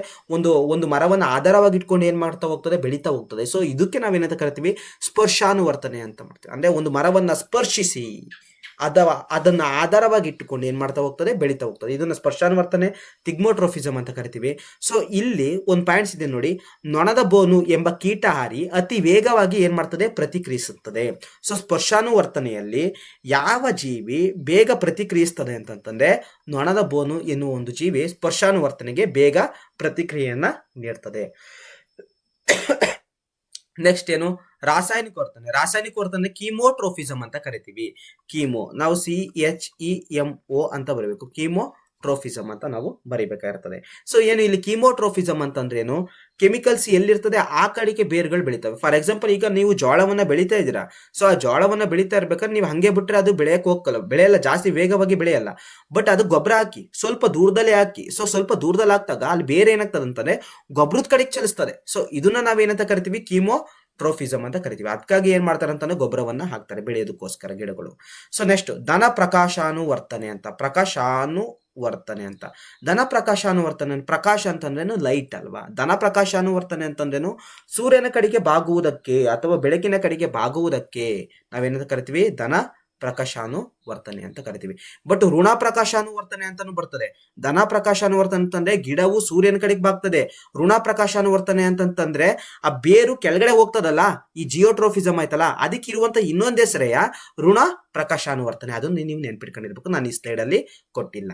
ನೆಕ್ಸ್ಟ್ ಗುರುತ್ವಾನುವರ್ತನೆ. ನೋಡಿ ಗುರುತ್ವಾನುವರ್ತನೆ ಇದು ಹೇಳಿದ್ನಲ್ಲ, ಈ ಗುರುತ್ವಾನುವರ್ತನೆ ಇನ್ನೊಂದೇನು, ನೆಗೆಟಿವ್ ಪ್ರಕಾಶಾನುವರ್ತನೆ ಅಂದ್ರೆ ಋಣ ಪ್ರಕಾಶಾನುವರ್ತನೆಗೆ ಈ ಗುರುತ್ವಾನುವರ್ತನೆ ಆಗ್ತದೆ. ಗುರುತ್ವಾನುವರ್ತನೆ ಅಂತಂದ್ರೆ ಮಾಮೂಲಿ ಸಿಂಪಲ್ ಹೇಳಿದರೆ ಬೇರುಗಳು ನೆಲದ ಕಡೆಗೆ, ಗುರುತ್ವದ ಕಡೆಗೆ ಚಲಿಸುವುದಕ್ಕೆ ನಾವೇನಂತ ಕರಿತೀವಿ, ಗುರುತ್ವಾನುವರ್ತನೆ ಅಂತ ಕರಿತೀವಿ. ಈ ತರ ಹಲವಾರು ಅನುವರ್ತನೆಗಳನ್ನು ನಾವು ಸಾಮಾನ್ಯವಾಗಿ ನೋಡ್ಬೋದು. ನೆಕ್ಸ್ಟ್ ಸ್ಲೈಡ್ಗೆ ಹೋಗೋಣ ಬನ್ನಿ. ಪ್ರಚೇತನ ಮತ್ತು ಪ್ರತಿವರ್ತನೆ ವೆರಿ ವೆರಿ ಇಂಪಾರ್ಟೆಂಟ್ ಕಂಡ್ರಿ. ಪ್ರಚೇತನ ಮತ್ತೆ ಪ್ರತಿವರ್ತನೆ. ಪ್ರಚೇತನ ಎಂದರೇನು ಅಂತ ಕೇಳ್ತಾರೆ. ಸೊ ಪ್ರಚೇತನ ಅಂದ್ರೆ ಏನು ಅಂತ ಕಾನ್ಸೆಪ್ಟ್ ನಮ್ಗೆ ಅರ್ಥ ಆಗಿರ್ಬೇಕು. ಏನು ಪ್ರಚೇತನ ಅಂತಂದ್ರೆ ಅಂದ್ರೆ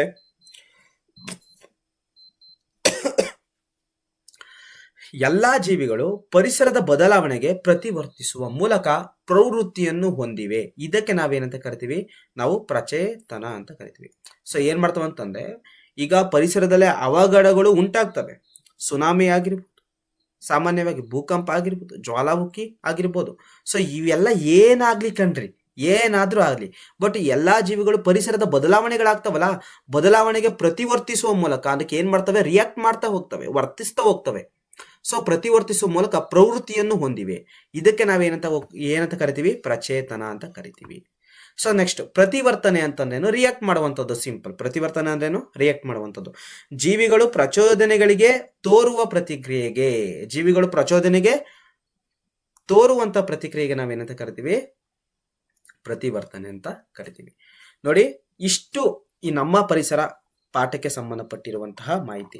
ಆಲ್ಮೋಸ್ಟ್ ಎಲ್ಲಾ ವಿಷಯಗಳನ್ನ ನಾನು ಹೇಳಿದ್ದೀನಿ. ಸೊ ಇದೊಂದು ಸ್ಲೈಡ್ ಅಲ್ಲಿ ಮಿನಿಮಮ್ ಏನೇ ಅಂತಂದು ಅಟ್ಲೀಸ್ಟ್ 1 or 2 ಮಾರ್ಕ್ಸ್ ಆದ್ರೂ ಬಂದೇ ಬರ್ತದೆ. ಸೊ ಹಾಗಾಗಿ ನೀವು ಕಾನ್ಸಂಟ್ರೇಟ್ ಮಾಡಲೇಬೇಕಾಗಿರ್ತದೆ. ನೋಡಿ, 10 ಕಲಿಕಾಂಶಗಳನ್ನು ಕೂಡ ನಾನು ನೀಟಾಗಿ ಹೇಳಿದ್ದೀನಿ. ಈ ವಿಡಿಯೋ ಏನಾದ್ರು ನಿಮ್ಗೆ ಇಷ್ಟ ಆಗಿದ್ರೆ ಈಗಲೇ ಲೈಕ್ ಮಾಡಿ, ಕಮೆಂಟ್ ಮಾಡಿ, ಶೇರ್ ಮಾಡಿ ಅಂತ ಹೇಳ್ತಾ ಮುಂದಿನ ಕ್ಲಾಸಲ್ಲಿ ನಾನು ಸಿಗ್ತೀನಿ. ಬಾಯ್ ಬಾಯ್, ಟೇಕ್ ಕೇರ್.